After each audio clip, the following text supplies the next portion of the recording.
Hello and welcome to Vtuber Talk. I'm your host Jay and thank you so much for joining us this evening. For those of you who haven't been here before, Vtuber Talk is designed after classic late night talk shows. Everything here is live, casual, and the goal is to simply have fun conversations with people who are already familiar with the guest while still being accessible for new fans. Well, you can definitely tell it's live. I've already fumbled on my script once.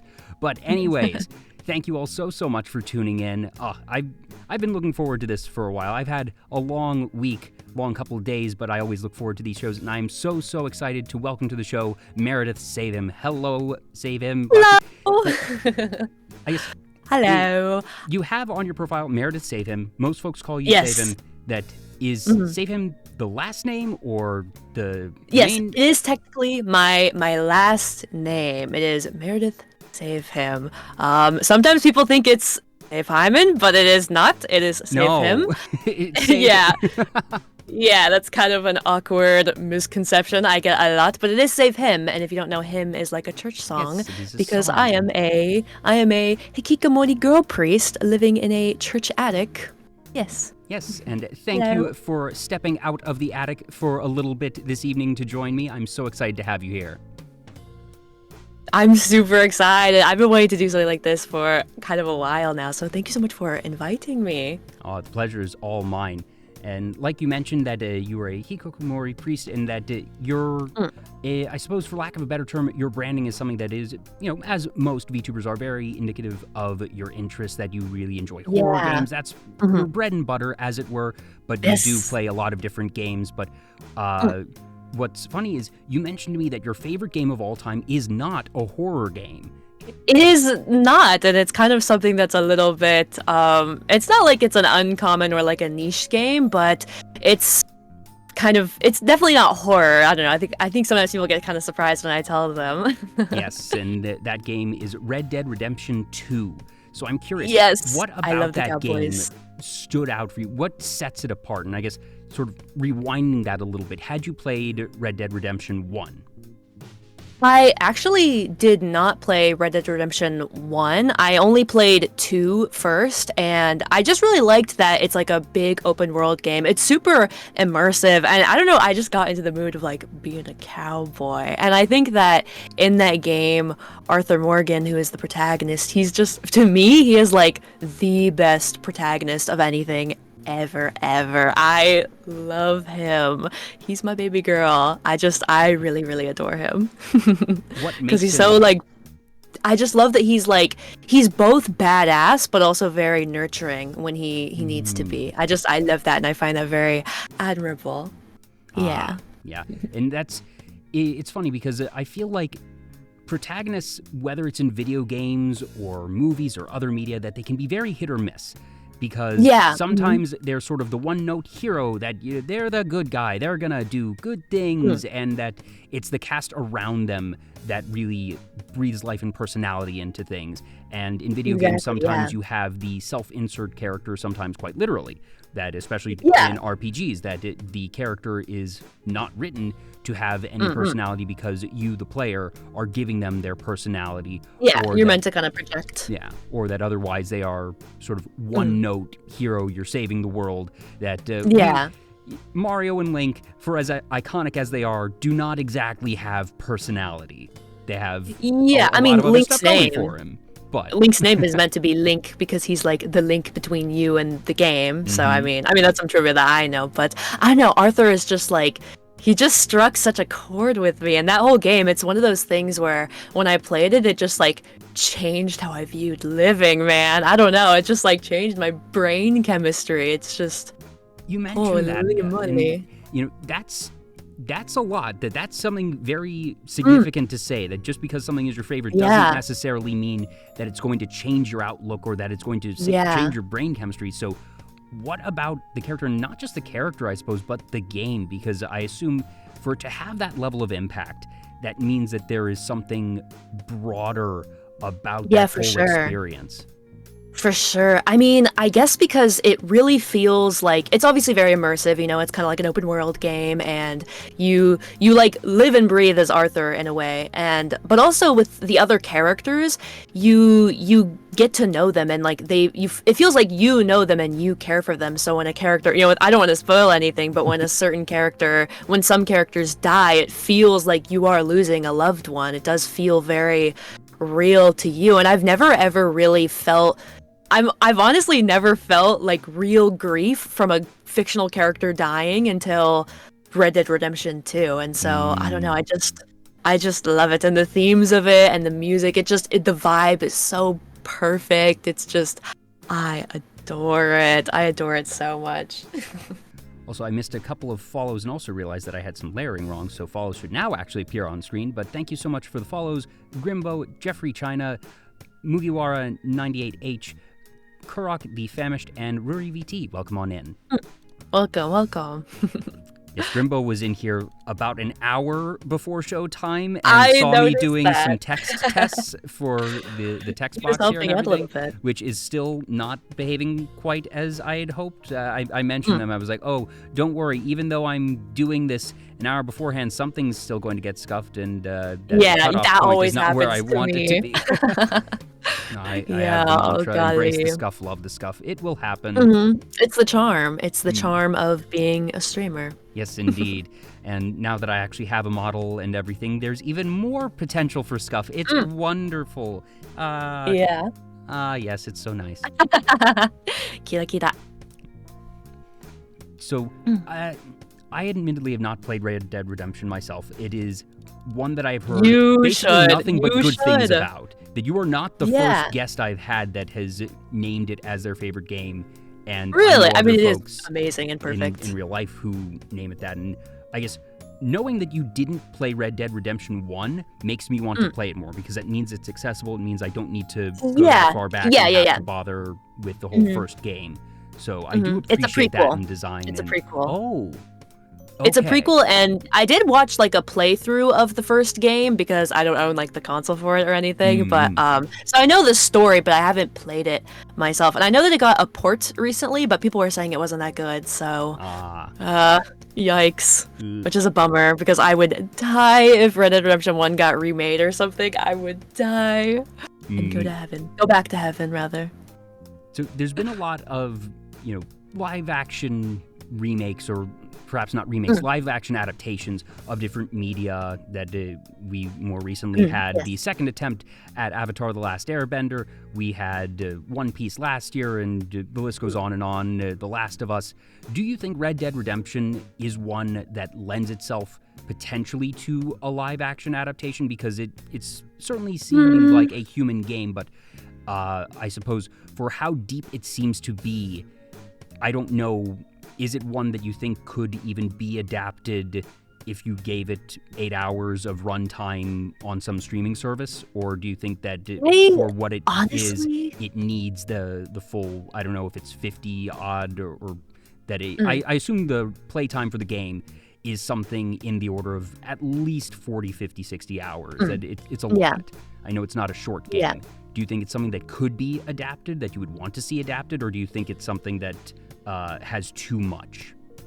I don't really think it can be adapted because in a way it already is kind of a movie. It's very cinematic and it's motion capture, so all the characters are played by like real actors and like mocap suits, and I think also the open worldness, you're not always necessarily doing like the main plot. There's like side quests, or you can just like go hunting or go fishing. You can like really live in the world, and I think that that's part of what makes the game so great and immersive. So I think if they did adapt it, it would be a lot more, not necessarily shallow, but it just wouldn't be the full thing, I guess. I think it's already pretty much kind of a movie in itself too. So it's like, there's not really a point to it. But there's definitely some games that I think would be really interesting to have as like a TV show or a movie.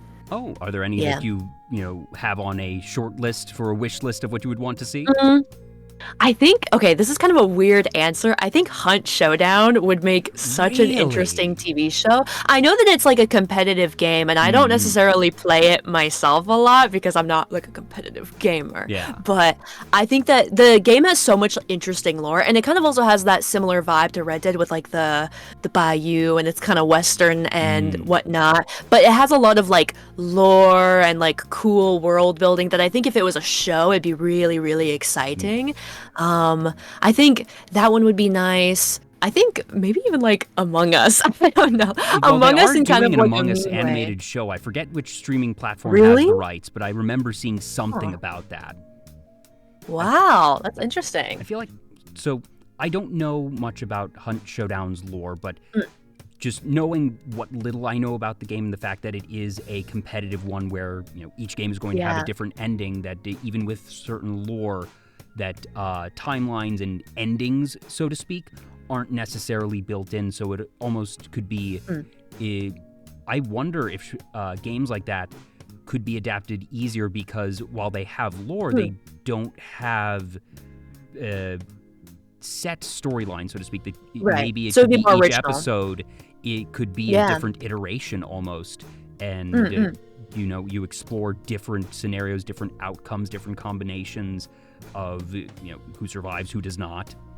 Yeah, yeah, and I think it just could have more room for like original characters. The game, from what I know, already has kind of some characters that you play as that have some lore, but I think it would just Mm, be kind of interesting to just be like completely fresh. It's not like there's already a story that needs like justice, to it. And like certain games, I've never played like The Last of Us or anything, but I know that when the show came out, there were people saying like, oh, the show didn't do justice, or they didn't show this or that or whatnot. So I think with Hunt Showdown, I think it'd be a lot easier because it's not necessarily anything where it's like they didn't include this or they didn't show this or whatnot, right? mm, Yeah, but also Outlast. I think Outlast would be kind of fun, even though the whole game is kind of just. I also love that game too. That's probably one of my favorite horror games, especially Whistleblower, which I have my reasons for liking that are a little bit unconventional, I guess. I suppose. I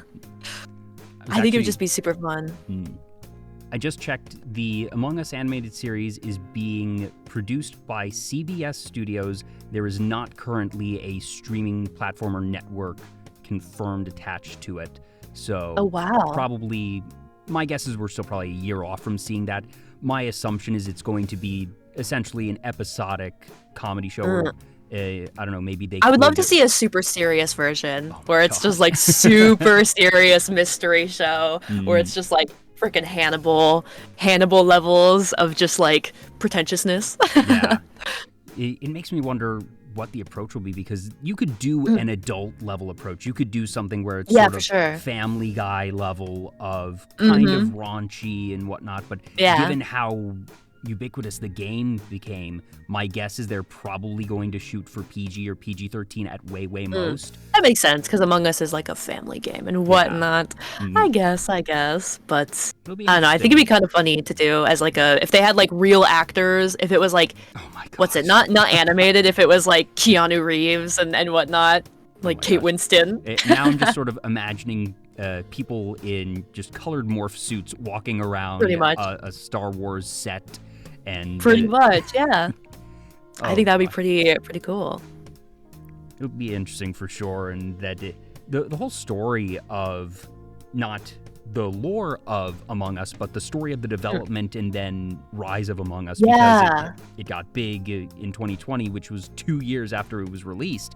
That right. the Innersloth, this very small company, is just sort of operating their game, probably in low-level life support at that point in Mm. time, no pun intended, of just, all right, it's still live, and maybe we're making a little bit of money on ads or cosmetics, not much, but Yeah. it's cheap enough to keep the servers up. It's not like we have a very high server load or anything, so no big Mm. deal. And then Mm. just I want to go in and see sort of the timeline of what was that first big stream that sparked it, and how quickly did things escalate over there, because it Yeah, must have wouldn't been just a ridiculous, just probably very Crazy. scary time of They all just got like a check one day in the mail, like a giant check from the game. Or just they suddenly notice that their server load has, gone up 25 times over, and they're crashing because there's so many people trying to log into the game, and that okay, are we getting DDoS? No, this is legitimate traffic. Why are we getting so much traffic? What's going on? And what is happening? Just having to react to that in what is essentially an everything went right situation, but it's so rare that you get something like that. It must have been quite a ride. Yeah, and I think also just like indie games in general have kind of had a big uprise lately, especially with like Lethal Company. I love Lethal Company. Lethal Company is so good. Usually I don't really I complain about this a lot when it comes to horror, but I really kind of despise the more recent back rooms of everything needs to be super explained, there needs to be lore, there needs to be a way that you can defeat the monster and whatnot, and everything just needs to have all these reasons, and you have to read these giant wikis for it. And so I feel like with Lethal Company is the only kind of game where it's there's creatures that you can kind of not necessarily combat. I mean, some of them you can if you beat them with shovels, but there's ways where you can, if you stare at the coil head, it won't move. And I think it's kind of interesting in a way where it's not obnoxious, and it's still kind of creepy and eerie. I don't know. I think about that a lot when it comes to horror, especially because that's kind of my main thing that I like. It's my main squeeze, if you will. Yeah. And that you have lore there, not just in terms of storytelling, but you have the storytelling and lore expressed in terms of gameplay. Like you said, if you're looking at it, that it's not moving, that you are able to, as a player, without any exposition at all, just through natural discovery or through hearing things secondhand of, just as horror stories and monster stories and urban legends essentially are spread. You hear, you see the creature in the back alley, or, if you say Beetlejuice 3 times, and that you hear, if you look at it, that it won't move, and that you have that proliferation of lore and gameplay just happening very naturally as you go, and especially as they introduce new creatures, that people discover, this is how it works. This is what's going on, or this is what we think is going on. And then over time, just given the number of people playing, they're probably able to hone in pretty reliably, pretty fast. But that you have that discovery phase, even if it is a bit quick because of how many people are playing. Yeah, and it's also just cool that that game was made by one person. I mean, now maybe there's a little bit of a team, but it was only one person, which is incredible. And I think that, I think more recently, just the way art, people's own personal art, it's cool to just see someone who just puts a lot of their own love into something just because they want to, and not necessarily to bring in the big bucks. I think that's really admirable, and I like that a lot. Yeah, there's. Well, at this point, gosh, I guess this is an old example now, but just Flappy Bird was this fun little one-person project that they just put up on the App Store because, everyone was putting stuff up on the App Store because it was easy to put things up there, and then suddenly it takes off, and now it's this whole big thing. And you mentioned Lethal Company, and that there's for every AAA big budget just a runaway success, that I do feel like we are actually seeing a not insignificant amount of indie success. That you have things like Inscription, you have Diver Dan, and just these weird offbeat games that through streaming and content creation, I think it ends up being responsible for a lot of this proliferation. I can speak. I'm a good talk show host. But this is how people find out about these things, because you see someone playing and then you want to play it yourself, or one streamer sees someone else playing, it's that seems like fun. It's kind of like with Voices of the Void. Yeah. Voices of the Void. I think that one is so much fun. Usually I don't really play the like hot game of the month or whatever, but Voice of the Void, that game is so fun because it's a good combination of, it's a game where you can like chat and just kind of like do your silly tasks. It keeps you very, very occupied, but then it's also like, it does a really good job of like building the tension and making it so that there's like events that happen that will like spook you, but they don't happen so often that you're expecting it. You know, they kind of happen when you're least expecting it. And it's also a good combination of scary but also a little bit spooky here and there. I mean, sorry, silly here and there. I've only seen disjointed streams of Voices of the Void, so I don't know the full lore of it, but that I see people playing it every so often, that it's that combination of horror task management, perhaps, you know, a little bit of FNAF influence, but that you have that combination. Just for whatever reason, I remember seeing a clip of there was a burger that either appeared or moved. I have no idea where that comes into play, why that comes into play, or if that's even a set event that everyone encounters, or if that was something random and absurd that one person saw. But if you're doing gags with burgers, you're at least taking yourself not entirely seriously. Yeah, and there's even like an Among Us. Some viewers had showed me that there's like a little terminal, and if you type in Among Us, it'll play like the little doot doot doot doot doot doot doot. It's super duper cute. Good. I love that, especially because it does have to do with like space and whatnot. So it's like, you know, when anything has anything to do with space, people are like, Among Us, Among Us. It's Among Us, ain't it? Yeah, but I really love that. Mentions, I think backrooms are the product of FNAF and Slender, where things need to be over-explained and theorized about. I think the idea is solid and is creepy, but loses the edge when horror is explained. And I can definitely understand that part of horror is not knowing, the fear of the unknown, and not understanding why something is happening. Like, you're not afraid of the dark, you're afraid of what could possibly be in the dark, you know? So it's just, it kind of takes away a lot of the mystique, and it becomes more sci-fi, I think, when you over explain it and you give it too much reasoning, and you also give people a way to like fight or combat the creature or whatever it is, you know? Like, it's also kind of why I mean, there's some like survival horror games I like, but for me, I love games where you just run around and you just scream. Like Outlast, that game is just so funny because you just skedaddle, you're just running around, you're like parkouring over chairs and things. It's so funny. I love it so much. But it's also just like, it's not like, I don't know, at least for me, I know that there are a lot of people who like can't play horror games because it will like actually give them nightmares, but for me, I don't get like super duper scared. I used to like not really get scared a lot by jump scares, but as of late I kind of have been, which I don't know why that is, but I don't know, maybe I'm just lowering my guard more, but yeah, I don't know. For me, Outlast is not like really super scary. It's kind of like scary in the way of if you were to just go to like a haunted house attraction for Halloween, and it's like, you know, everybody's in like costumes and nothing's really gonna happen, but it's just like you scream because it's fun. Yeah, exactly. Yeah, exactly. You're anticipating it, and that you are in the mood and the mindset to have more visceral reactions. And that, you know, somewhere in the back of your head, you know you're safe and that you're fine, but that, if anything, that sort of makes it more comfortable to scream because you know that's what this is for. Yeah, exactly. It's just, I don't know, it's just such a good, fun game. And I think it was one of the games that was super duper fun to play on stream. I've definitely had some games where I didn't really like playing them on stream as much because I just felt like you had to like lock in and focus really hard. And I just didn't really like that so much because I personally like to interact with my chat and I don't know, have like back and forths with them.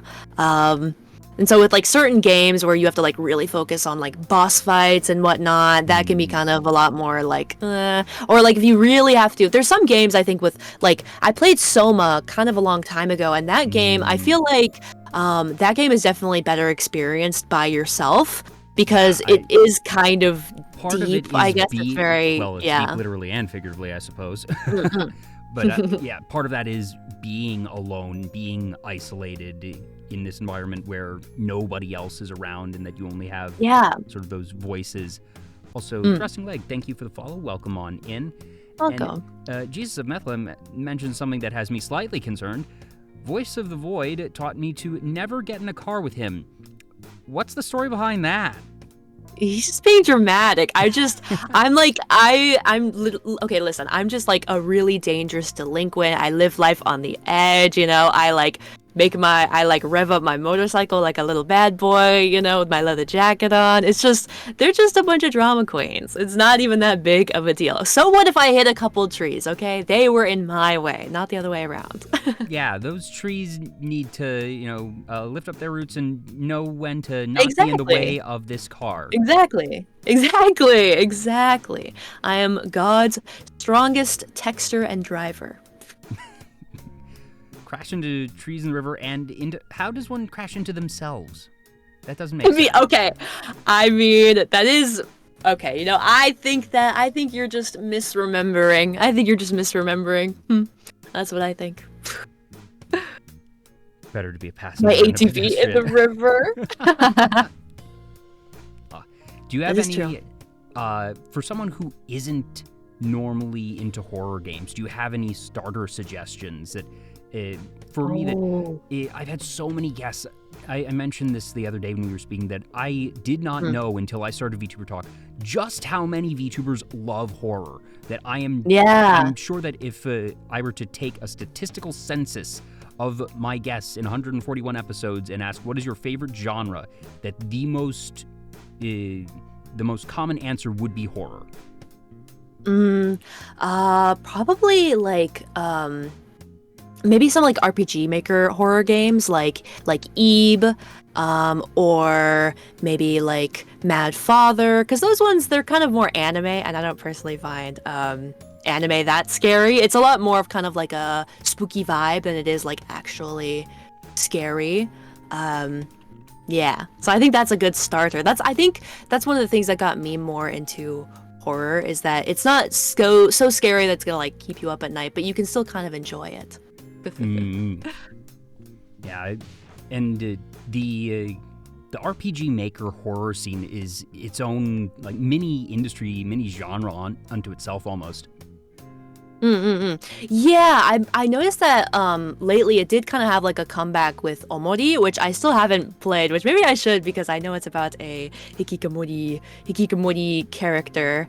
But yeah, I don't know. I think RPG Maker games are just, especially like the older ones, are just they're such classics too. And the art styles, I always really admired that they had like kind of these like really unique art styles a lot of the time. Like Eve has this really cool kind of like, almost kind of like a scribbly sketched kind of style, but it's also a little bit painterly at times. I think it's really gorgeous. I think it's just super neat.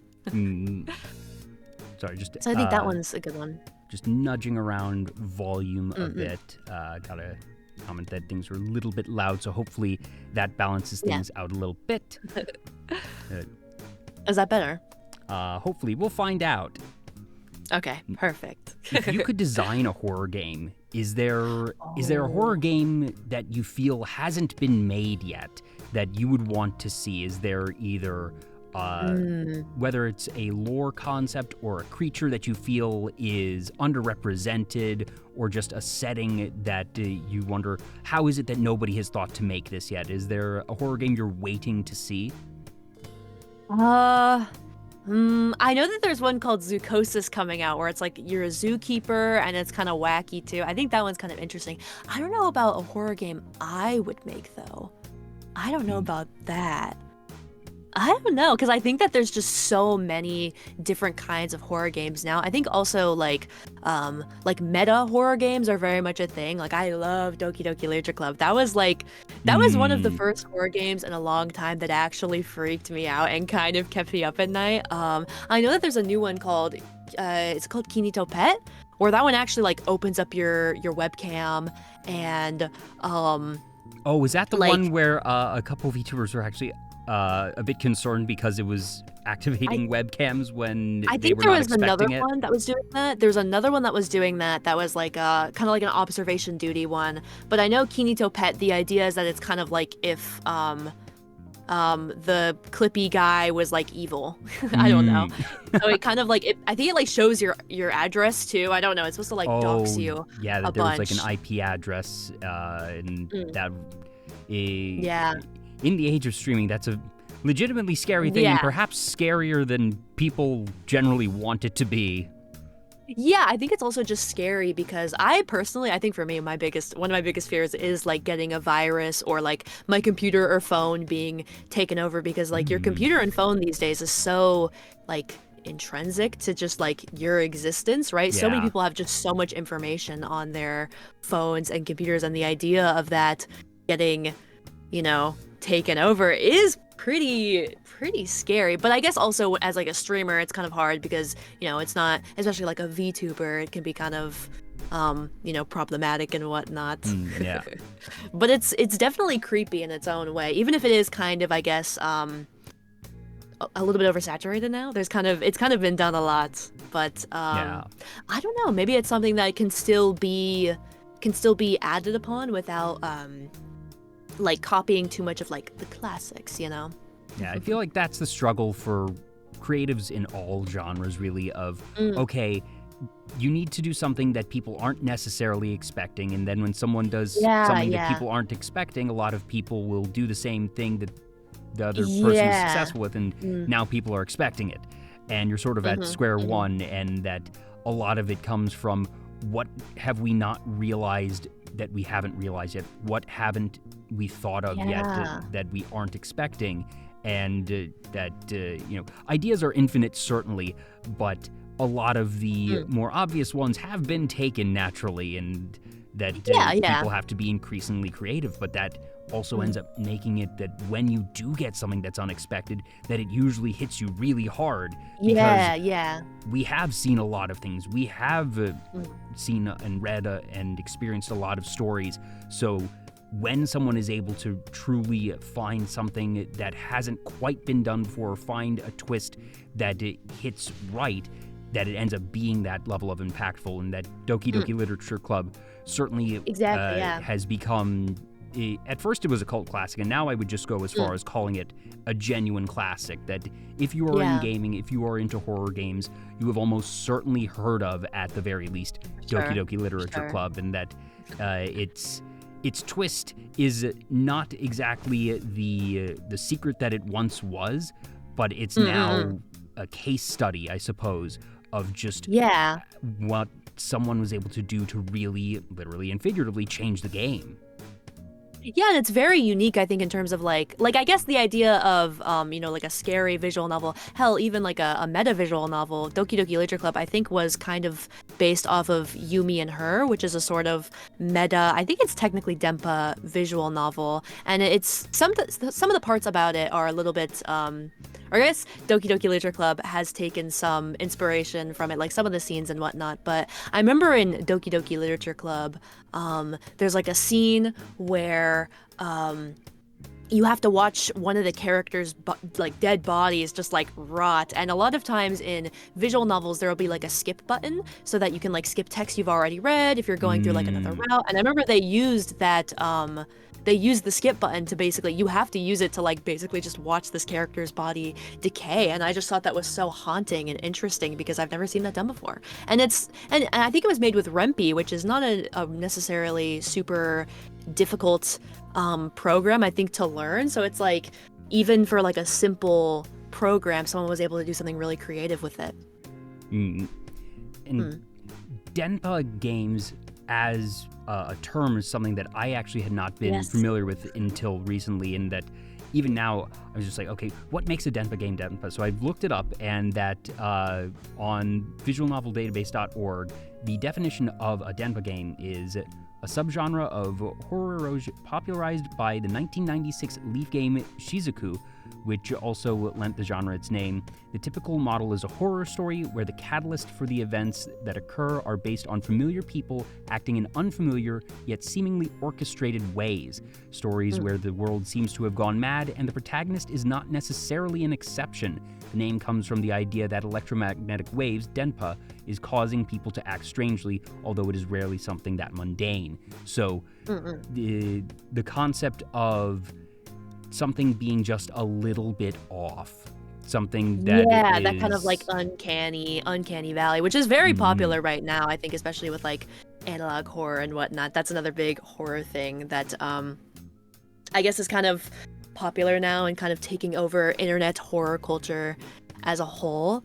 But yeah, I think like a lot of Denpa visual novels, it's visual novels, you know, I've seen some debates about if visual novels should be considered games, but I guess like as media, I think that they're they touch a lot upon a lot of really interesting themes that I think a lot of horror doesn't quite get into. I think for me, when it comes to horror over time, I'm less scared of like scary liquefied germasus face kind of picture, and more so like the idea of like when you take a step back and you kind of see everything with like the curtains pulled, or just like different perspectives of things like humanity and you know, even things like technology, about how that Soma was kind of like that, where it was kind of interesting about how technology and like, I guess, consciousness, you know, the combination of those two, I guess, is kind of, I don't even know how to put it into words, but it's one of those things where it's very like existential. And I guess that to me is something that tends to stick with me more. It's more of like a haunting kind of, I don't know how to explain it. It just haunts you rather than like, oh wow, that's creepy, you know? Yeah, and I think that sticks with me more.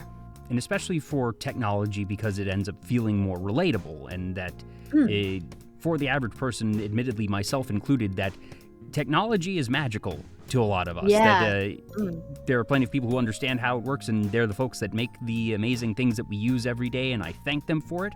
But to the layman, technology might as well be magic, and the idea of something going haywire with technology, which already has that almost fantasticalness about it, and just sort of saying, okay, something truly magical or otherworldly is now influencing it, sort of, I suppose, synergizes, but also, like you said, with technology being so integral to our daily lives now, especially if you're doing something that is related to something that we use every day, the horror itself becomes more relatable. That it's the idea of the monster in a closet is so terrifying to so many people because most people have a closet in their bedroom. Yeah. And I think also just with regular horror, I think back then there was a lot of like, when it came to like slasher horror, the idea of the characters like they're like stranded and they don't have any, you know, technology. They don't have like a phone or any way of like contacting people. But now that's near impossible. That's like very impossible to believe that anybody could be without technology. You have to write your way around communication if you want to truly create something where the protagonists are cut off from communication or from society and civilization at large. That it's almost a trope at this point, because you have to do, all right, is it a deserted island? Did they crash land in the middle of nowhere? Is there some, you know, apocalyptic event going on that means that all communications are down? That you need to actually impose some large-scale excuse, because otherwise the classic thing of unable to get in touch with people, that Home Alone, the movie, would not occur today. Yeah, I mean, I've never actually seen Home Alone, but yeah, that would make sense, because there'd just be phones everywhere, or everybody would be able to record it. Parents, or that, you know, the basics of 911 and whatnot, that it's a lot easier to do that nowadays. But whether you're writing your way to creating that isolation, or if you're just writing in other ways that are saying, all right, even if you're able to communicate with people, that it doesn't matter anyways. And for Denpa, since the concept at play there isn't that you can't communicate with others, it's that you are communicating with others and you realize something's wrong. Yes, that's like the horror about it. Yes, and it's also interesting because a lot of those games can be dating. They can be like dating sims, and so you can technically like romance the characters. And I always thought that like romance and horror makes such an interesting combination. I think maybe what you were asking earlier about like if I were to make a horror game, I think something that's like a really good combination of romance and horror, I think would be just more of that. I think is really interesting. I don't know. Yeah. Or maybe I'm just a Monster Girl lover. Maybe. Is there a particular monster or creature concept that is a favorite for you, whether it's because you find it very terrifying or just because you find it perhaps very just compelling as a design? I I don't know. I do like cryptids, and I think that they're kind of interesting, but maybe that's kind of a cliche answer. I think more just like eldritch kind of creatures. Like I do like this one visual novel called Sayano Uta, where the main girl in that is kind of like an eldritch creature, sort of just unexplainable, where it's just kind of like, she's yeah. Something like that I think is just unexplainable, just like row of question marks, I think is my taste, my type. Yeah, that makes sense of just like you were saying, the unknown, and just when something is unsettling, and whether it's very close to real and that you have an uncanny valley situation, or just because it's so entirely alien and you don't understand why or how this thing is the way it is. I think that that's kind of just one of my favorite things, is when you just can't, when it comes to horror, is like with certain like horror characters, whether they're like a slasher or a monster, when you just can't get a full read on them. Hell, even with some characters that aren't necessarily from horror. I was talking to you about Black Butler, and I think that Sebastian, technically he's the protagonist in that he is one the hell of a butler who wears butler. all black. Yes, he's a demon, and I think he's so interesting because he's written very differently from other types of demon characters in anime and manga. He's more, obviously more based on like a Christian view of like a demon, but he's also very morally gray. He's not necessarily I guess he's like bad, quote unquote. He's a bad boy, but he's not just someone who just goes around killing people for fun. He has a reason. Unethical, but he is not inherently evil. He is inherently evil. It's just his idea of morality is different from humans, because humans have things like laws and I guess like the golden rule of whatever, but he lives in this completely other world of like being a demon, and we have no idea what that's like, so it's kind of interesting. I do love Black Butler a lot. I've only seen a couple of episodes of Black Butler way back in the day. I would say read the manga. If you really want to like fully experience Black Butler, I would say the manga is the way to go, because the anime is a lot more. It was kind of during that era of anime where the anime would come out at the same time that the manga would be coming out. So that's where you got like Full Metal Alchemist having like a completely different plot than, the manga. So it's kind of the same thing with Black Butler. Like there's some arcs that, are like the very beginning arcs are in the anime, but then they kind of go off into like random, they do their own thing. That Full Metal Alchemist, like you mentioned, that we're probably going to be getting the more faithful adaptation of Black Butler coming in the next year. So I'm not sure if it's necessarily a new season or a from the start reboot, but we are getting new Black Butler anime. It's a continuation. Okay. Yeah, it is a continuation of the last arc that they left off on. And so that's also the other thing that you could do, is you could just watch some of like the beginning of the first season of Black Butler, and then watch Book of Circus, and then Book of Atlantic, and then you'd have to watch Book of Murder, which is like OVAs and then you'd have to watch the new season coming out, or just read the manga. And the art is just really gorgeous. I think Black Butler is also one of the things that's kind of what I was saying earlier about like when you consume a certain piece of media and it just like changes your brain chemistry. Because sometimes I think if I never got into Black Butler, would I still be into the stuff I'm into now? It's kind of interesting to think about if I'd be a different person if I didn't get into that, or if I never stumbled across it, which I think is kind of obvious that I'm very into Black Butler. I get told that I look like a Black Butler character, and Black Butler is obviously kind of deals with a lot of like religious imagery, which is obviously my thing. But yeah, I think it's just I'm super excited, and it's kind of in a way, it's kind of my first love. I'll be honest, I don't think Black Butler is like the most amazing manga piece of media created ever, but I love it.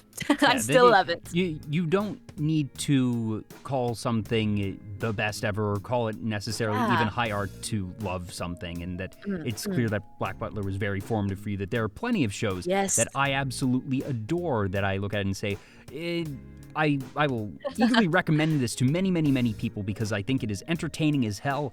But if you're looking for a critic's evaluation, no, that's not where you're going to go. But that's where you get some of the best things. That there's plenty of just fun media, and that for Black Butler, it's certainly not the first representation of demons as suave and sophisticated, but I certainly think that Sebastian has become sort of an icon for that type of demon, because demons traditionally are, I don't know if rabid and feral is necessarily the correct term there, but savage, perhaps. They're killers, they're evil, they're going to kill you and just completely, eviscerate your corpse. But now you have Sebastian, this very suave gentleman with the English lit, and who loves cats. Yes, loves kitty cats. And who doesn't love it's kind of a dad pun of one hell of a butler. Yeah, exactly. He's a little bit silly too, which I think sometimes when I think about Sebastian, I think about him existing in the human world. I kind of think like he's wearing one of those rainbow hats that have the little pinwheel? Oh. What's it called? Yeah. And he has like a big swirly lollipop, and he's like, la la la la la la. He's just having like a grand old time, because it's like not a big deal at all, And I think that's kind of silly. I've always really loved also just silly little bastard guy characters. I think that's also kind of just something I love, and I consider myself one. I consider myself a silly little bastard guy from time to time. What are VTubers if not silly little bastards? Exactly, that is true. But like your own very silly little bastard that is in your telly. Yes. Is there anything that you hope to see in particular from the new season of Black Butler? Is there something in terms of well, I guess for starters, is the arc that they are continuing one that was in the manga at all? Yeah, so this arc was pretty much, I would say that it was the most popular one that with like fans. Obviously it's the one where like he's in like a teacher outfit and he's wearing glasses, and there's like a lot more pretty boys, there's a lot more ikemen and bishonen. So I'm really excited to see the new voice actors and seiyuu that they add to the cast. I think that'll be really fun. But also the thing that's interesting is that they're going with a different so I think that the original studio for the first couple Black Butler shows was, I think, Aniplex, I think, or it might be called something else. I can't remember. But now it's going to be done by the studio I think that did like Black Clover. I think they're called something works. They're done by like a new. Yeah, they're done by like a new studio that's like really bougie and fancy. So I'm excited. The artwork, I think Yana Toboso, who is the artist and author of Black Butler, her art to me is like top tier of manga artwork. Her artwork is just gorgeous. Everything is so clean and gothic, and it's like a perfect mixture of like, it's anime, but it's not super ugu kawaii desu ne kind of like anime. It's kind of like very adult looking and mature, and sometimes that can be really hard to adapt into an anime, right? Yeah. And I think that the last couple seasons have had issues with adapting her style, but it looks like this one actually is like nice. It's like actually really, really good looking, and it's my first time actually watching Black Butler, and it like looks good.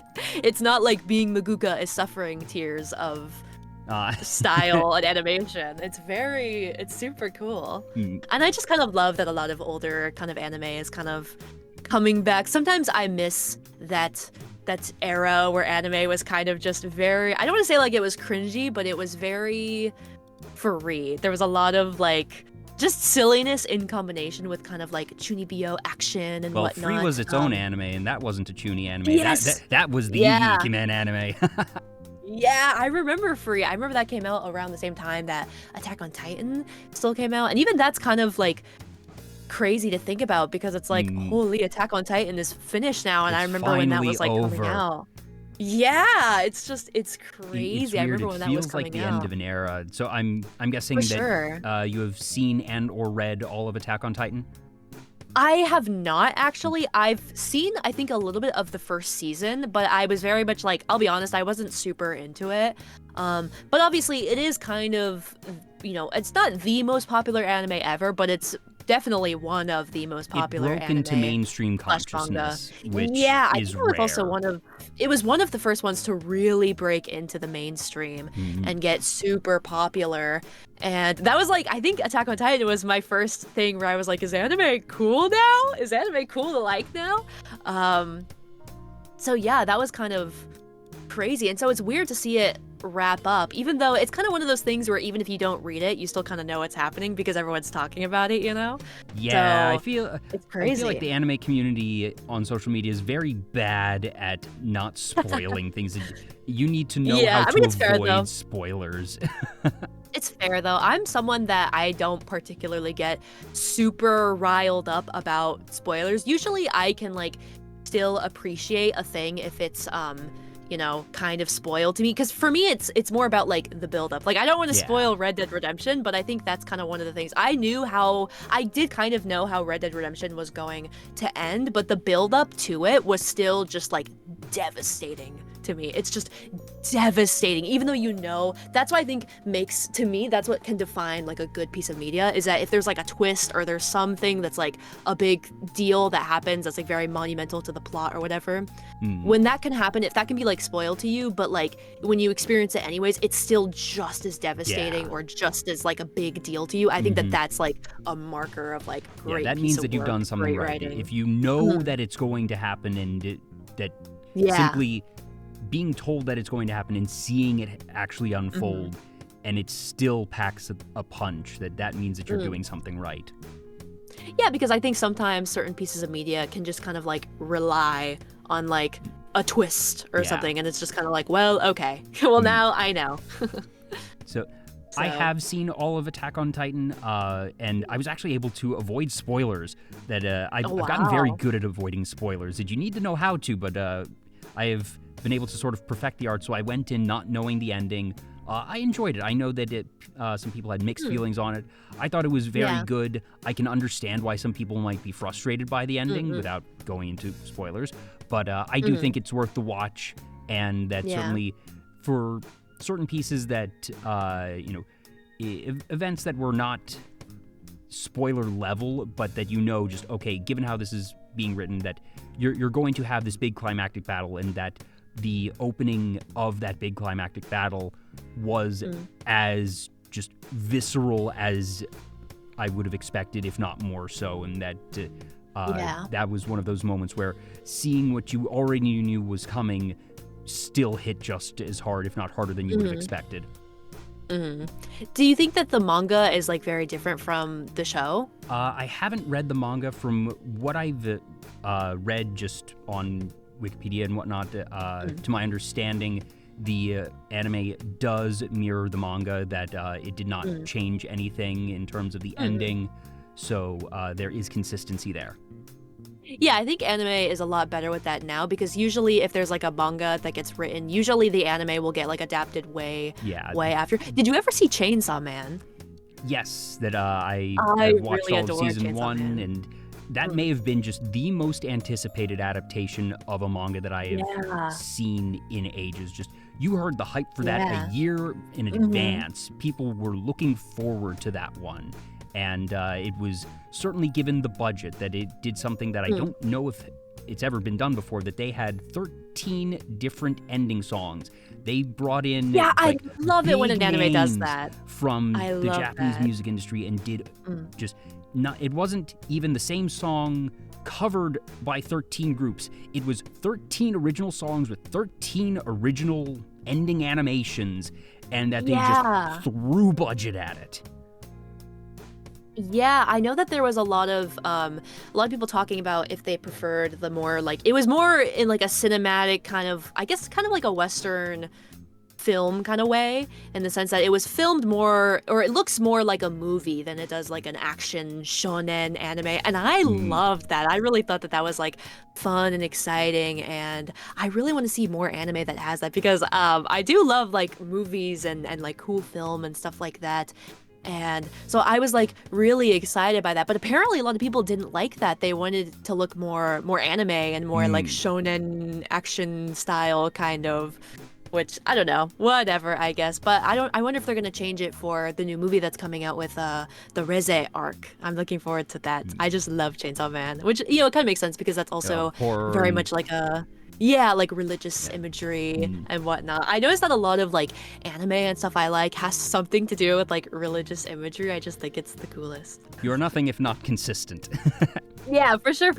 And just like in the chat actually mentioned Chainsaw Man a little while ago in terms of monster design, because the devils in Chainsaw Man are manifestations of human fears, and that their power actually scales relative to the number of people in the world who have a fear of that thing, and that how prevalent and prominent it is as a which is fear. so interesting. Which is so interesting because sometimes I just like to imagine what would it be like to live in that world, Oh, like if terrible. there is There's just like like I don't know, just the fact that a devil could be so powerful just because that many people fearing it, and that makes you fear it more, Yeah, and that it's which a is vicious crazy. cycle. And there's just so many, like it's kind of one of those things where like people die so often. It would be very scary to And live in, but it's the also power just scale of it's also those very things believable. as well, of just, all right, you see this one and oops, just leveled a city. Yeah, for sure. And also all the characters in that are just so unique and cool, and I just love that they're kind of they're not as anime tropey, which is kind of exciting. They're all very much their own thing, and I think especially with a lot of like the female characters are very I like that they're all kind of just like silly too. They all kind of join in on like the silly stuff with Chainsaw Man. I think that's fun. One thing about me is I love a silly girl. I love me a silly girl. Yeah. Also, you were mentioning production studios earlier for Black Butler, and it got me thinking, so I went and checked. The original seasons of Black Butler were done by A1 Pictures, which is actually a studio that's done a lot of stuff, even now that they're currently doing Solo Leveling. They did Licorice Recoil. If memory serves, they actually did they do the first couple seasons of Attack on Titan? They might have. No, that was a different one.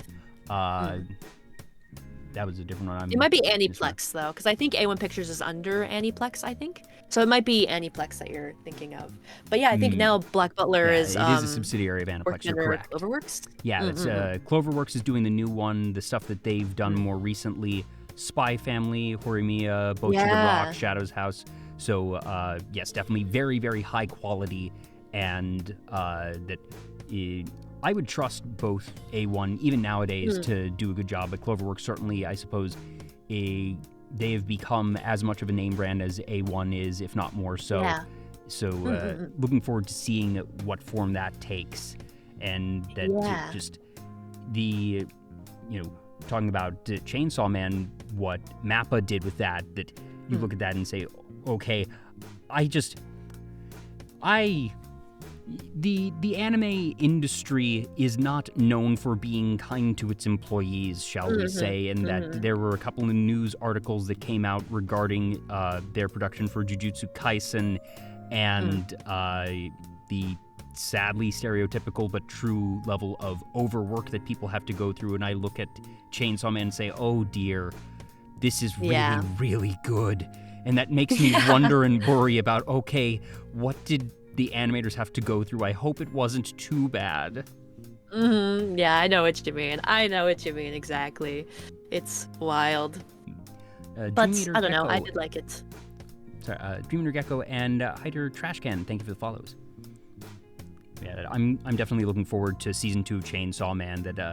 Me too. I'm sure we're going to get that relatively soon. I forget if it's been announced exactly when, but that one certainly seems inevitable. Sometimes I only know that there's the movie that's coming out, which I'm looking forward to that, and I hope that they do honestly stick to like the cool kind of like more like not necessarily American cinematic style, but just a more like live action movie kind of way of looking, because I feel like Chainsaw Man is kind of one of those anime/manga where a lot of like the characters are not super, they all look very believably real, I guess. I mean, maybe that's kind of like the overall saying designs the same thing are twice. still very grounded in reality, and that while you have the fantastical elements of the demons and of the different powers, that the laws of physics generally speaking, still exist here.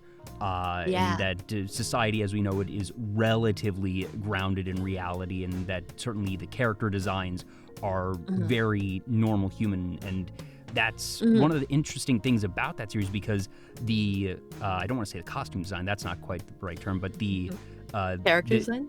The outfit design is very simple, because it's your black slacks, white button-up shirt, and it's just basic business casual semi-formal attire. That they don't have the big flashy outfits that you see in some other series.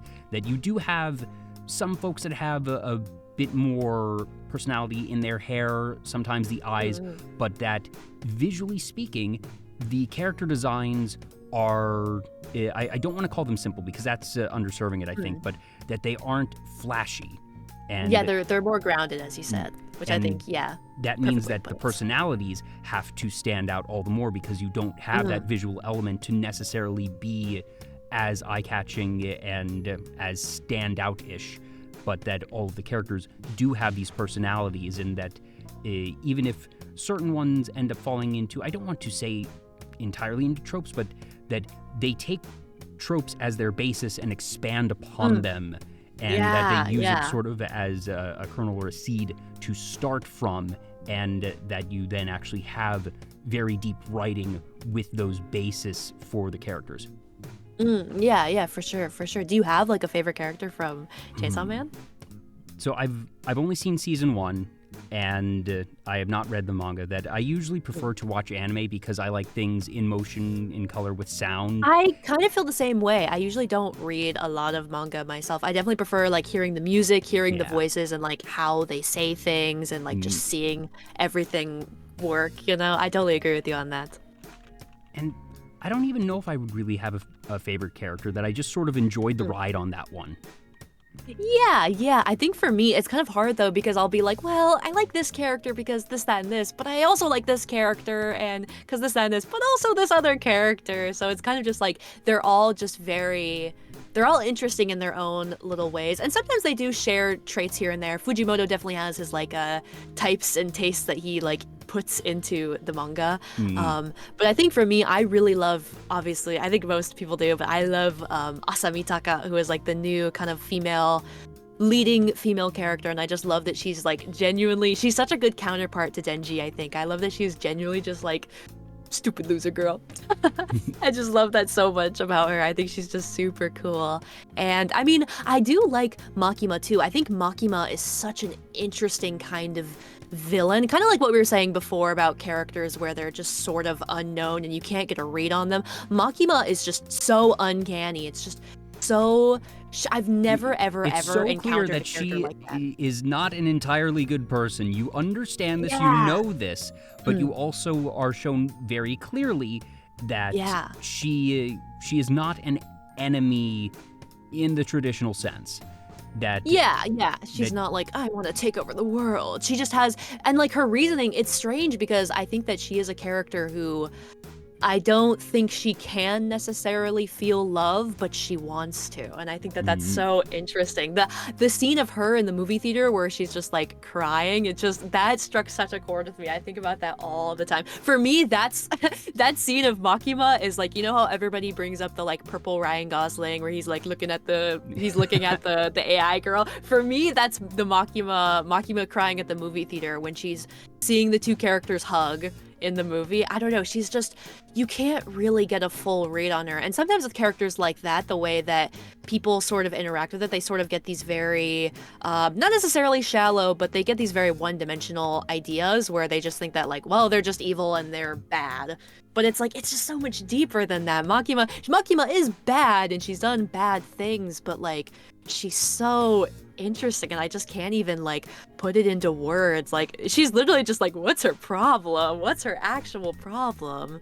I think that might be part of why I don't have a favorite character yet. That since I've only seen the anime, haven't read the manga, and that I've only had 13 episodes, that I'm still getting to know these characters, that I acknowledge them all as not one-dimensional, but I've only, in 13 episodes, been able to see a couple of their dimensions, and I know there is a lot more that I have not seen of them, and that I haven't I don't think I've had long enough with the characters to really find who would be my favorite, but my guess is that if you ask me again after season 2 or 3, I'll probably have an answer for you. Yeah, I don't know. Chainsaw Man is just one of the few things, because I'll be honest, I haven't really been watching as much newer anime that's coming out. A lot of it just isn't the same to me. I'm kind of very much into like nostalgia, and like I was saying it earlier that I kind of missed a lot of like older anime, even sometimes with like tropes and whatnot that you don't really see as much anymore. But there was like a certain amount of like, it was kind of cringy, but it was free, and that's what made it so good. But I think there's a lot of anime now. I mean, it's very different because anime, dare I say, is mainstream. It's a lot more popular than it used to be, and the way that people... It's no longer the weird thing that people ask, what is that? Or say, oh, you like anime. That there are still some people... You're one of those. There's still plenty of people that do not care for anime, and frankly, I still believe there's a lot of people that do not have a full grasp of what anime is because they associate it too much with shonen. But we're certainly farther along than we were a decade ago, and worlds away from where it was 2 decades ago. That you have the Crunchyroll Anime Awards where you have these big mainstream celebrities going, and that Usher cosplayed Gojo at the Super Bowl. What the hell? I never could have imagined that. Megan Thee Stallion, you have NFL players talking about anime and manga, and that it used to be, that's like a big sort of news story of, wow, this professional athlete admitted that they like anime and manga. That's such a rarity. It's such a cool thing. Yeah. And it's not a rare and cool thing anymore, and that is cool. It's interesting. It's interesting because it's just like anime itself has just changed so much, I think, because of that. But I mean, not necessarily because of it, but it is just, I think that might be like a small part of it. But it's also just cool now because like so many different kinds of people can like consume. Anime is just such a good medium where so many different kinds of stories can be told, and I'm glad that that can be shared with as many people as possible. And I remember back in the day, I remember being into anime and feeling so lonely because I didn't really have anybody to like talk about it with per se, or like just like engage in like cool weeb stuff. I used to watch these videos where it was like people being in these like cosplay groups. I was really into Vocaloid, and there'd be people who would like do these like cosplay skits as like Vocaloid, and I would be like, I hope that one day I can have like a friend group where we could all like cosplay Vocaloid and do little skits together. And I think now that what is VTubing if not the next level of Vocaloid? Pretty much, yeah. It's kind of, and I think also that's why I love VTubing. I've always been very like anime with everything I do, and a little bit shunibyo, dare I say.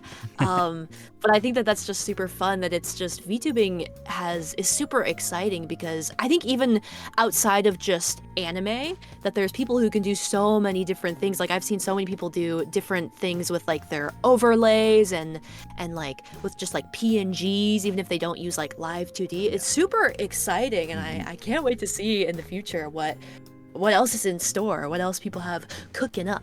There's so much creative potential in VTubing, and like you said, that just from overlays to model design to the things that your model can do, the different toggles, expressions that you have, and that streaming as a whole, certainly, that even if you are a facecam streamer, that you'll have overlays and whatnot, but that VTubing gives you so much more potential for that creativity, and that I don't want to say just branding, but that ways that you can express that creativity. And when it comes to anime at large, something that I've often said is I describe it to people as it's not a genre, it's not a style. Anime is a point of geographic origin, and it just so happens that Japan, for whatever cultural reasons, does not have the same stigma with regards to animation that the West has. That that in Japan, animation is just another medium for storytelling and creativity. In the West, and it has been changing, we have been moving away from it, but traditionally still today, animation is seen as juvenile. That it's either it's very much for either kids. For kids or it is for crass comedy. That it is Simpsons, Family Guy, South Park. And yes, there are plenty of exceptions to the rule, and that list of exceptions is growing more than ever. But by and large, a lot of it in the West is still going to be for kids or going to be comedy, and that you don't have those limitations on creativity in Japan. Just I cannot say that I know exactly why culturally it developed that way, but that's where we are, and that is slowly but surely the West is acclimating. But I think that's why a lot of people gravitated towards anime, because if you like animation, you like that type of visual storytelling and creativity, and that there's plenty of things animation can do that live action can't. If Game of Thrones had been written in Japan, it would have been an anime, not live action. Yeah, for sure. Because also I think just like all like the CG and stuff would have been expensive. But I also think like what you were saying about the way Japan sort of interacts with anime and how like a lot of different people can like all sorts of different anime. I think with like VTubing, what's so exciting is that there's a lot of things in Japan that I wish was more common in other places of the world. Things like, you know, maid cafes and idols and stuff like that, you know. I think like VTubing is kind of bringing a lot more of that stuff. And it's not necessarily just VTubing. There's other things like K-pop that's also kind of bringing in different ways to like interact with, you know, media, whether it's like content creators or musicians. Like, I love the idea of bringing like light sticks to a concert, and I hope that becomes more of a thing with you know, Western musicians and pop stars and whatnot. I think that's interesting super example. exciting. I never even thought of it, but you're right that in the West we do have a substitute for light sticks, and that's what back in the day was lighters. Yeah. And nowadays lighters, and is now phones. it's like phone flashlights. Yeah. I think it's just super exciting, especially with like K-pop. They'll have like specific. I don't know a lot about K-pop, but I know that sometimes certain bands or groups will have like specific glow sticks, and they'll cost you like an arm and a leg, but they're like a cool collector's item where, you know, there's some that have like really cool, like they'll have like snow globes on them and stuff like that. Different It's designs, super and they neat. can cycle through colors, and that especially in the idol scene, each idol has their different color, Their own and color. that depending who's singing and performing, that you change the color there's, like, for ultra your Oshi orange. and all that. Yeah, and there's like ultra orange, which is like when it's like your Oshi or just like a song that you like, you turn your light sticks to the ultra orange color. And if a lot of people do it, it's like, you know, it's like a cool, it's just like it looks cool, you know? Yeah. And also there's like wotage, that stuff's just super neat. I think it's just so exciting. It's just such a fun way to interact with, not only like way for, you know, viewers to interact with, you know, whether it's like content creators or musicians, but also for like the creators to interact with their own audience, you know? I think that's so exciting and neat. The closest thing that I think of when it comes to the idea of WOTA in concerts is something that one of the most popular bands of all time did, and I think of Queen. Because what is We Will Rock You if not a WOTA song? Yeah, where people start like stomping and whatnot. And now Adam Lambert leads Queen, and I love Adam Lambert. So that's super exciting. I've never been super into Queen. I guess it is sort of like very iconic, but yeah, that is kind of like a song where there's like, you know, stomping, and I guess that kind of counts. You know, there's people where they'll like sway or like they'll do the wave and whatnot. There's things like that, so it's just kind of cool to see like different things that come from all sorts of different, you know, places of the world kind of just like spreading. I think that's super cool and nice. Yeah. And for anime, I think one of the things that has really helped the proliferation and helped get things into the mainstream is, again, technology, because I very much point to streaming. That until you had streaming, the only stuff that would get to the West, understandably so, was the shonen, the really popular stuff, because when you are limited to a traditional broadcast schedule, you only have 24 hours in a day, times the number of channels, and then also sort of take off 8 of those hours because people aren't really awake. So you essentially have 16 hours in a day of linear programming, and you have all this other mainstream stuff that is going to get priority for it. And that's why you would get anime in small doses on specific blocks, on specific channels like Toonami and Adult Swim. And even that, you know, it's only on certain channels at certain times.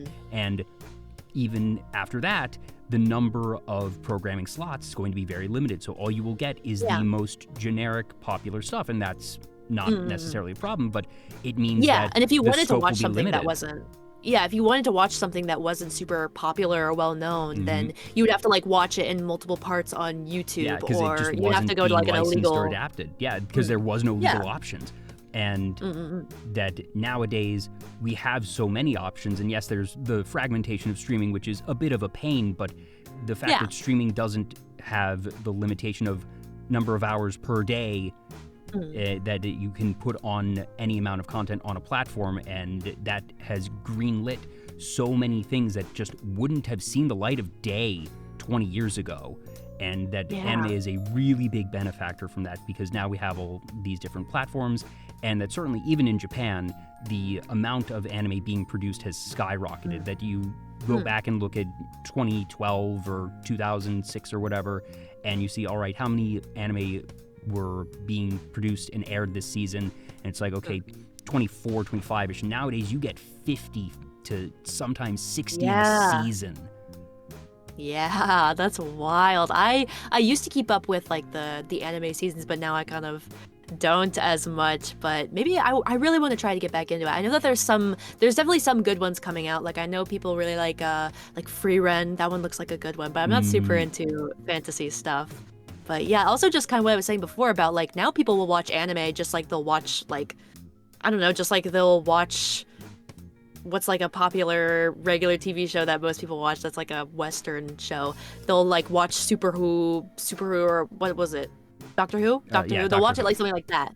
Yeah. Or like Supernatural. They'll watch it like they watch any other. And it's not necessarily, I was talking about this the other day on stream, but there's like a difference between like a nerd and a geek.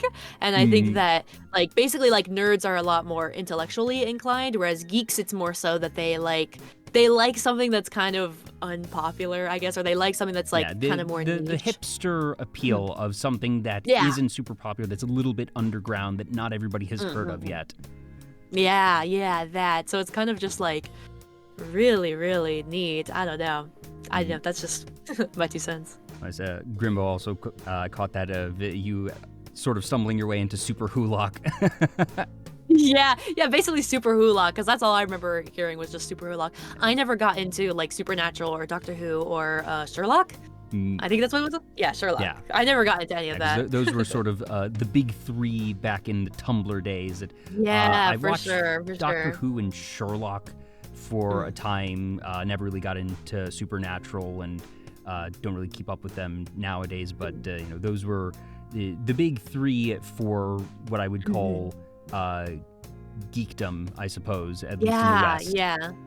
Yeah. And I think people are just a lot less judgmental about like the things people want to consume. I think I'm also someone that in terms of like fashion, I wear a lot of like gothic Lolita. Right now I'm wearing what's called Oji Lolita, which is like princely. It's supposed to be like prince. It's basically kind of like a more masculine version of Lolita and kind of like a more princely kind of way. And I think that back then people got bullied a lot more for dressing differently, but I think it's a lot different now. People think like, wow, that's really cool that this person wants to like express themselves differently. People are a lot more I guess just like interested rather than like judgmental. I mean, there's definitely still judgmental people, don't get me wrong, but like I think people are willing to try out new things now, and I think that that's incredible.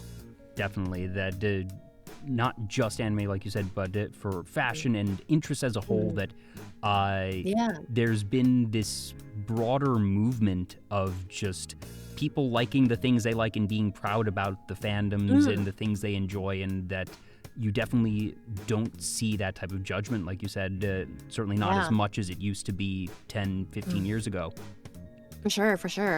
Especially when I like watch older things, or like I know a game that's really popular right now is like Class of 09, which is like a game. It's like a visual novel where it's about being in high school in 2009, and it's kind of like they'll make fun of and that they'll like make fun of emo people. But now it's like that's so cool. Everybody wants to be emo.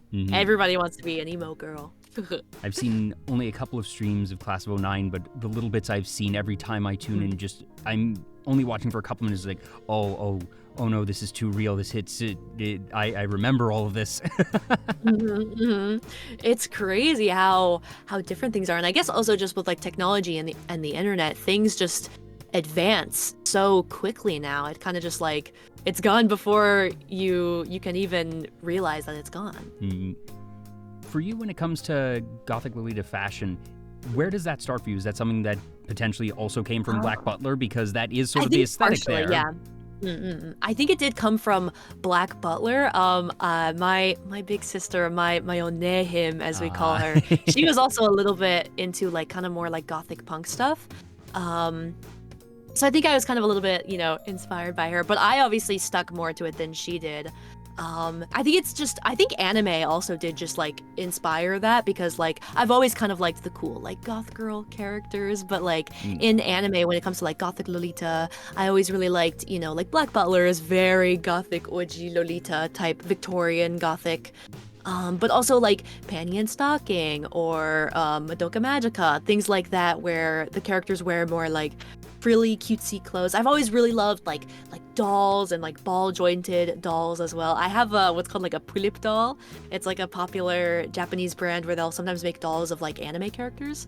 And that's kind of another kind of like doll style. I just love like dolls in general and like creepy dolls, and also just like RPG Maker horror has a lot of kind of like that sort of gothic Lolita character type, and so I think that also kind of inspired me. But I think I would have just found my way to it one way or another. I can't imagine what I would be like if I wasn't into it, if I didn't stumble across it. And I think also just in combination, a lot of gothic Lolita will have like like religious imagery. It'll have like crosses or stained glass or just things that have to do with like churches and whatnot.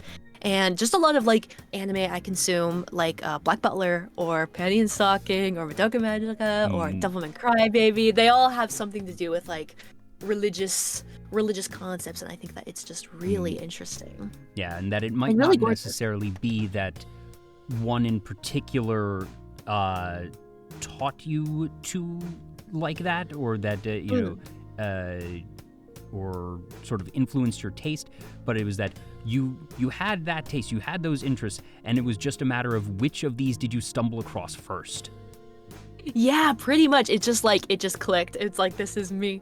And also just kind of like characters with eye bags, kind of more gloomy looking characters. I've always kind of wanted to just get as close as possible to just becoming an anime character. And look at me now. But again, that is sort of VTubing in a nutshell. Of there's a lot of people who you grew up watching anime, or even if you're just watching Western cartoons or other media, of that there are these cool, funny, interesting, powerful, emotional characters, and just the different worlds and types of moods that, all right, that might not necessarily be something that is either practical or just it might be difficult to do in terms of fashion every day, but that you're able to express that here, and that certainly you can still do that in real life, but then it becomes that combination, and that for you it's very clear that like I said, you are very consistent in your choices and your interests for fashion and artistry and characters. Do you recall what the first piece of media with that religious iconography and imagery and style was that you saw? That if there wasn't necessarily one that sort of changed your brain chemistry, as it were, do you recall one of the first ones that made you realize, oh, that's real cool? I think it might have just been Black Butler. Yeah. And I've also just always liked the idea of like characters, especially like girl characters who wear like boys' clothes and are like handsome, and just like priests. I think I really love irony and things like counterparts and whatnot. I love like yin and yang and things that could just be like opposite of one another. And so I think that with like certain like religious aspects, like the priest and the nun and things like that, and angels and devils, I think it's really just super interesting, and there's just so much stuff you can do with it, I think, creatively and storytelling wise. So I think it probably was Black Butler, but I've always just liked stuff that had like counterpart characters. Is there, I suppose, in real life, when you're collecting or acquiring, whether it be different fashion pieces or display items, rosaries, what have you, is there anything that you've found either particularly easy or particularly difficult to find? Oh, I think definitely with like collecting Lolita fashion and pieces, there's some stuff where it's like, Lolita has been a very big fashion culture since I think like the 90s, I think.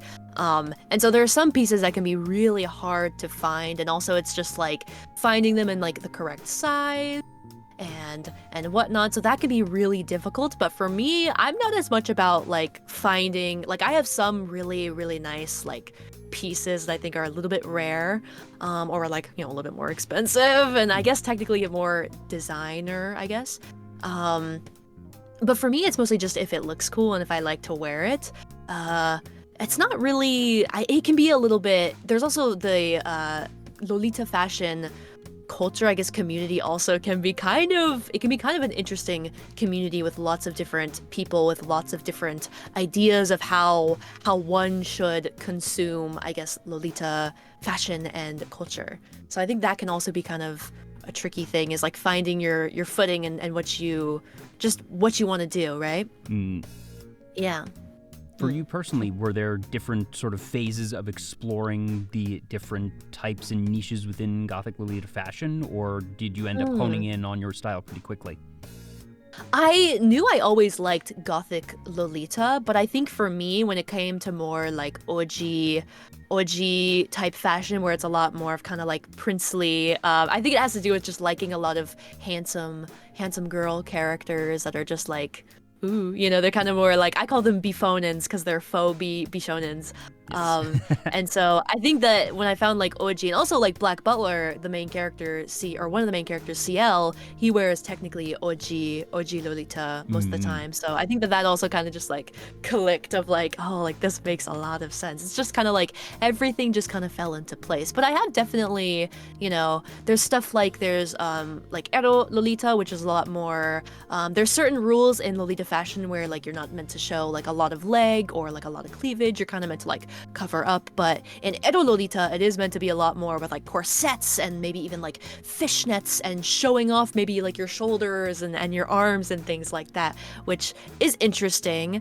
There's also just like different, like a lot more feminine and like pink and cutesy styles, but I've always mainly gravitated towards like the gothic and the dark and spooky. When you're shopping around, is it something that you find yourself going to a lot of like secondhand stores? Have you found any retailers? I'm guessing there's probably places, especially if you're getting things shipped in from Japan, that you can probably get specialty clothing stores, but do you usually end up getting pieces from specialty places or finding things more piecemeal secondhand? Most of the time, you will have to find, if you're looking for like specific pieces, then you will have to look secondhand. But there are actually still a lot of really good like firsthand, albeit they will be very, very expensive and pricey. But there's stuff like Wonderwelt. I think Moime Mote also has like I think Moime Mote actually owns Wonderwelt or is like a part of it. So there's still a lot of ways where you can get first-hand Lolita, and there is also, I see a lot of people debate about this, but there is a lot of places where they make like some Lolita-looking fashion for a lot cheaper. That's kind of an option, albeit people will, they might criticize you for it. But if you really want to do it just for how it looks and not as much like the culture of it, then that's also an avenue. But I usually check for like the first-hand. So like the actual brands themselves, I'll go there. But every now and then I will go to secondhand places, or like, I have like some people that I know that also wear like Lolita, and they will sometimes like trade. They'll like trade stuff within, their own communities and whatnot. It's very interesting because it is very like tight knit, Yeah, especially when you get more niche communities like this, that once you find the community that ends up being, like you said, relatively tight-knit, and that people are, generally speaking, hopefully going to be welcoming and, educating new folks of already, here's the place where you can go for really reliable quality, or here's some starter ones, and there's a lot of information sharing. Yeah, for sure. Are there any pieces or outfits that you don't have yet that you want to get, like either something that's aspirational because it might be a bit pricier or nicer, or something that you've been looking for and haven't been able to find yet? Is there something that you are looking for right now? For me, I always love stuff that will either look just very like there's a real life outfit. There's a real life Oji Lolita outfit that looks like the one I'm wearing right now. that it's what I'm kind of inspired by, but which I do own. There's not really any that I'm particularly looking for. I don't necessarily have any pieces that I'm like, scouring the interwebs for, but I mostly just like it if they have like a cross, or if they have like mainly just like black and white, and maybe like black with white lace, and just like crosses or just like religious imagery. That's just the main thing that I like hone in on for me. That's kind of, I have some really nice brand stuff, but it's not like I'm necessarily, I have some brands that I do like. I do like this one called Innocent World. I think there's also Atelier Pierrot, I think, is a nice one. Yeah, Moi Me Mote is also a good one that I love a lot. So yeah, there's some brands that I do like. When it comes to rosaries, rosaries and crosses, there's so many different styles. That there's sort of the sleek, simple ones. There's ones that have sort of I don't know what the proper term is for the sort of accentuations around the ends, and then there's some that have like big flowery backing around it all. Do you have a particular favorite style when it comes to rosaries and crosses? I think for me, I actually prefer, I do have this one rosary that is actually from Moi Me Mote that is a lot more, it's a lot more of like a dainty kind of rosary. I'm looking at it right now, sorry. Yeah, it's a lot more dainty. There's less like of the little prayer beads on it, so the back of it is just like chain. I think that one's really, and the cross is a lot smaller, but I do have some really, really fun ones. I have one where it's meant to look like, it's like the beads, or like the prayer beads are like they kind of look like little alphabet candy hearts. It's super cute, and I used it during my Valentine's Day stream. I love that one. It's adorable. And there's some where they're like shaped like hearts. I have a glow in the dark one, but I would really love to get some really nice, like pretty vintage, really well-made ones, even if they're a bit pricier. I would love to get my hands on that. And I do just love collecting all sorts of like crucifixes. I have this really, really beautiful antique, it's like this little, I think it's kind of like a, not necessarily like a tea lamp, but it's meant to, you're supposed to like put a light in it, and it's like made with stained glass, and it's like a little church. It's adorable. And I love it. I love it a lot. So yeah, I do like collecting a lot of different kind of like religious, mainly like, Catholic types of, I guess, artifacts and whatnot. Things like Bibles and candles and whatnot, I think are super cool. I also love to have like scents. I do collect a lot of perfume, and I try to find perfumes that have sort of like churchy vibes. I love this one called Malves. There's like a certain, I think it's Malves 19, let me see.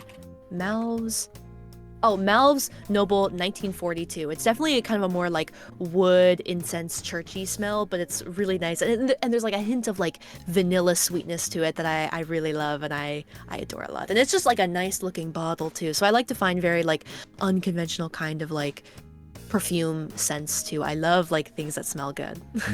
I actually just looked that up online, Malves Noble 1942, and that you talk about the bottle, and also just the cap for the bottle, if I'm looking at the right one, is this really nice brass, almost like 4/5 of an orb, but then it has it's not a pentagram, but it has these I don't know, it's not quite a star, but it's a wheel with okay, so it seems to be a wheel with a bunch of different small circles, and I think that's an N in the middle for Noble. But it's a very ornate cap for the fragrance. Yeah, that's definitely one of my nicer perfumes that I own, and I like hold dearly. I also have a Sebastian perfume that people make fun of me a lot. I got a perfume that's supposed to like have Sebastian vibes, I guess. It's kind of nice too, but it's a little Christmassy smelling, which is kind of strange, but I guess it kind of works. I would really love to maybe have my own kind of like perfume or candle someday. I think that'd be really cool. Because I think that'd be a really cool idea. That let you make and have even done branded types of teas, but the idea of a VTuber branded fragrance, I feel like that's a when, not an if, and Yeah, I've seen like a VTuber candle group where they make candles for VTubers, so that's super exciting, and I want that so badly. I would love to have my own candle. I think that that's so cool, and it definitely works with like my vibe and whatnot, you know. Yeah, I think that's going to end up being its own realm of creativity of specialized merchandise, and I think we're going to start seeing that a lot more in the coming years. Part of it being just that, as VTubers and content creators as a whole become more ubiquitous, that you're going to see more and more businesses spin up for these specialty things. That you have very generic ones right now. You have plushie makers, you have the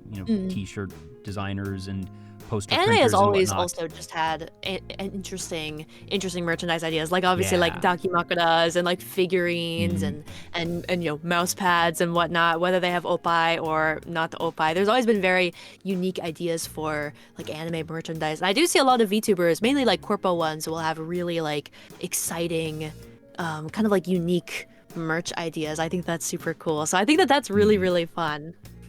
If a perfume merchandiser existed right now, and that you have the ability to create the Meredith SAVEHYMN fragrance, what are the elements to that perfume?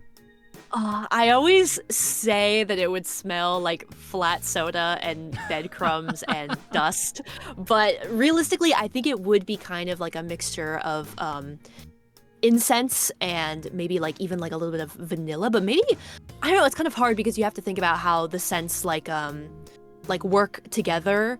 So I was kind of thinking about like things like wine, even though I don't really drink at all.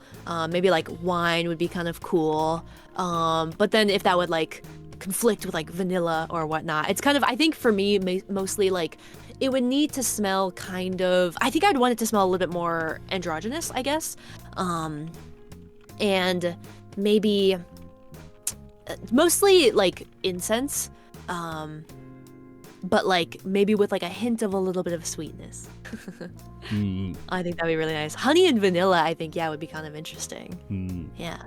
I almost wonder that, I guess, obviously I'm definitely not the person to pick your fragrance. I guess my mind sort of went to something with sort of a woody smell, of just the idea of, all right, church attic. That that's thing, like the idea of a church attic. What does a church attic smell like? Wood. It would make sense. Like something like wood and incense and like that kind of vibe. It would need to smell kind of like, kind of old, maybe? I don't know. It would need to smell very... It would need to smell gothic and a little bit kind of like, whoa, you know? Makes heads turn, not just in like a, that smells good because it smells like flowers, but like it needs to kind of be like, what's that smell? Wow. Yeah, it's not, maybe it's not necessarily like a, yummy kind of scent, but it like, you remember it. You remember that smell, you know, even after it kind of fades. Smell? Yeah. Not what's that smell in like a bad way, but of just, oh, that's very distinct and different. What is that smell? Yeah. I think that'd be kind of interesting. I would love though if there was like a VTuber perfume project. That'd be super fun. Yeah, I've also seen some VTubers who do like car fresheners.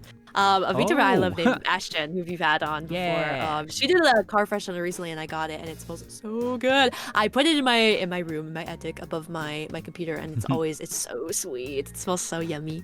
I love it. So that'd be kind of fun too. Grimbo asked a while back, are Gothic Lolita umbrellas entirely for show, or are they functional? Usually they are parasols, which are more for like protecting your skin from like the sun. So I guess they're functional in that regard, but in terms of like protecting from rain, not really. So but usually they are for show.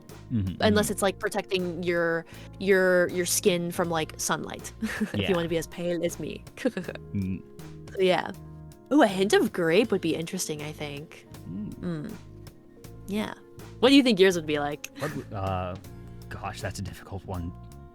I feel like it'd be kind of like coffee, because when I think of like a talk show host, I think of like, they always have like coffee. I'm admittedly not really a big coffee drinker. I used to just not be able to stand coffee. My palate has finally gotten to the point where I can, have coffee with just like a single cream or sugar and be fine, and even black coffee every now and again, but it's not something I drink with any level of frequency, so I don't think it would be... It fits the brand more than me personally, but I can definitely see it from a a more stereotypical talk show standpoint. Yeah. But Yeah. for me, that's a really good question. I'm not sure. You've legitimately stumped me here. That I'm just like racking my brain. I think Look, most people would be 'cause- like, how would I? and especially describe for, I only got this model a month and a half ago, and, microphones do not exactly have a known scent, that's true. shall we say, nor does, Yeah. even if you think, okay, studio, talk show set, you don't think of a type of smell for that either, really. So, going to coffee is actually a very logical place. I see what you're getting at there, and that does make sense. So I could see something like that. Possibly just, I don't know what the actual elements of it, but sometimes that if you are in theater and whatnot, that there's a certain smell to a theater. It's a very subtle thing. Oh, A theater type smell. But I would have no idea what actual elements would go into that. You should start asking your guests that from now on. What would your perfume or candle smell like? I want to see what people respond to that. I think that would be really interesting. Yeah, that it would probably be a pretty subtle, relatively clean scent. Kind of like a laundry scent, maybe. Yeah, I could see something like that. And I almost wouldn't want it to be a laundry-like scent because that feels almost too boring. But at the same time, again, that feels very logical for everything. Just like clean. Yeah. I know what you mean, though. I know what you mean. I definitely have some scents that are like that, maybe. That I think kind of fit that. Maybe more like a lemon scent then. I think would be nice. Like a light citrus. I could see that. That's interesting. Yeah. Light citrus. Are there any scents that you just really enjoy? So relativity to, not being representative of any particular character or aesthetic or mood, that is there a scent that you just really enjoy? I love the smell. I love I love cherry as like a flavor or a scent for anything. I always gravitate towards cherry. Oh, like rose too, which it's very like cliche, but I do love like rosy scents too. I think also if I had like a perfume or a candle, there'd be a little bit of like a rose scent there because I think it would kind of suit me. So I guess it would be mostly like rose and maybe like cherry. That's usually what I like gravitate towards when it's just like, it's just like a nice smell. Yeah, that's usually where I end up, of just, again, the very lighter, underspoken sense that I don't like it if it's, too overpowering. I don't usually like ones that are too fruity. The ones that are a bit more floral or just sort of woody end up being ones that I prefer. But while it's not an actual candle or perfume aroma, that it's certainly not something that would ever be made, but one of my just IRL favorite smells, I love the smell of fish. Like really? a fish That's market, interesting. or just That's interesting. Not cooked fish, but like actual fresh fish. I don't know why. Yeah, it's but like just the that, ocean. That ocean, but that it has that distinct fishy smell. I do very much still enjoy just classic ocean sea breeze scent. Yeah. Of just, you're on the beach and can smell the salt water, but that I love the smell of fish. And it is not something that I think should be used in perfume or a candle. I don't think it would go well at all. I've seen some bizarre perfumes. Oh, I'm sure. I have seen some bizarre perfumes. I'm sure There's some someone that has are meant to be probably bizarre. made it, but I acknowledge that it's not a normal one, nor is it one that I would necessarily want, my apartment to smell like on a regular basis. Yeah. Is it just like it brings back good memories? Like it's kind of just like a good memory maybe smell? Because that's interesting. I've just always liked the smell, that I found it very pleasant, and it's strange because many people cannot stand the smell of fish. Well, yeah, usually it is kind of like a rotting smell. Yeah, well, sometimes. certainly not rotten fish, like fresh fish, fish market. That it has to be, good. It's kind of more sour, kind of. In a way, kind of more like, It's a lot more. It's not as like soft and gentle. On your nostrils. But that's interesting though. I've never heard that. Are there any sort of offbeat scents, ones that you wouldn't necessarily think of for a fragrance, but that just you really enjoy? I don't know. I think like maybe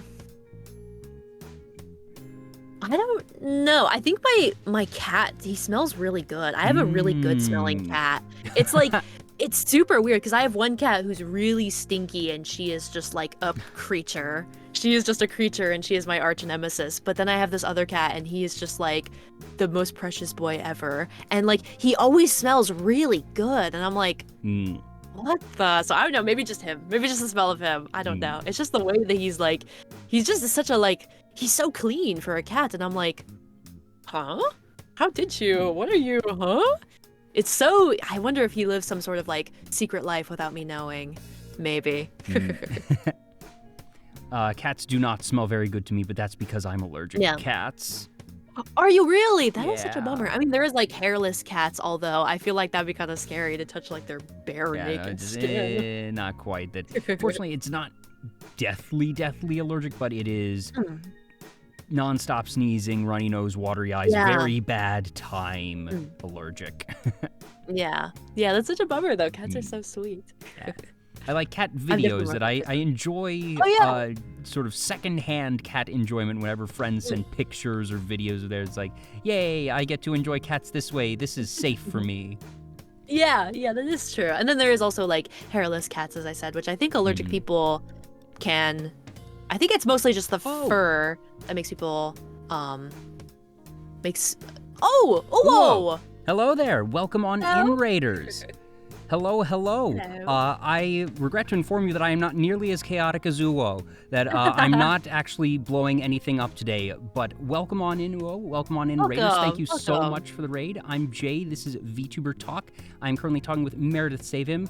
Hello. Uwo, I hope you had a good stream. Hopefully you didn't blow yourself up today, but hope you had a good stream. Do take care of yourself if you need to step away and get some rest, but if you want to hang out, by all means, stick around. I thank you so much for the raid. We're talking about scents right now and weird scents we like and scents we think that certain VTubers would be. If there could be if there could be an Uwo's Lab scent, be it a candle or a fragrance, what would your lab or what would the scent that you synthesize for your lab smell like?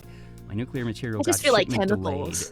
I just feel like chemicals. Maybe like Baja Blast, because I actually don't really like Baja Blast. I think Baja Blast tastes like Windex. I think it tastes like window cleaner. So I don't know. I feel like that would be... I enjoy Baja Blast. I acknowledge that it's... Boozy vapor. Nodding. Oh yeah, you would not want a candle in that basement. That's probably true. Also, just... well, at the very least, I do know that you light a lot of candles in that basement for all of the things that you set on various forms of fire.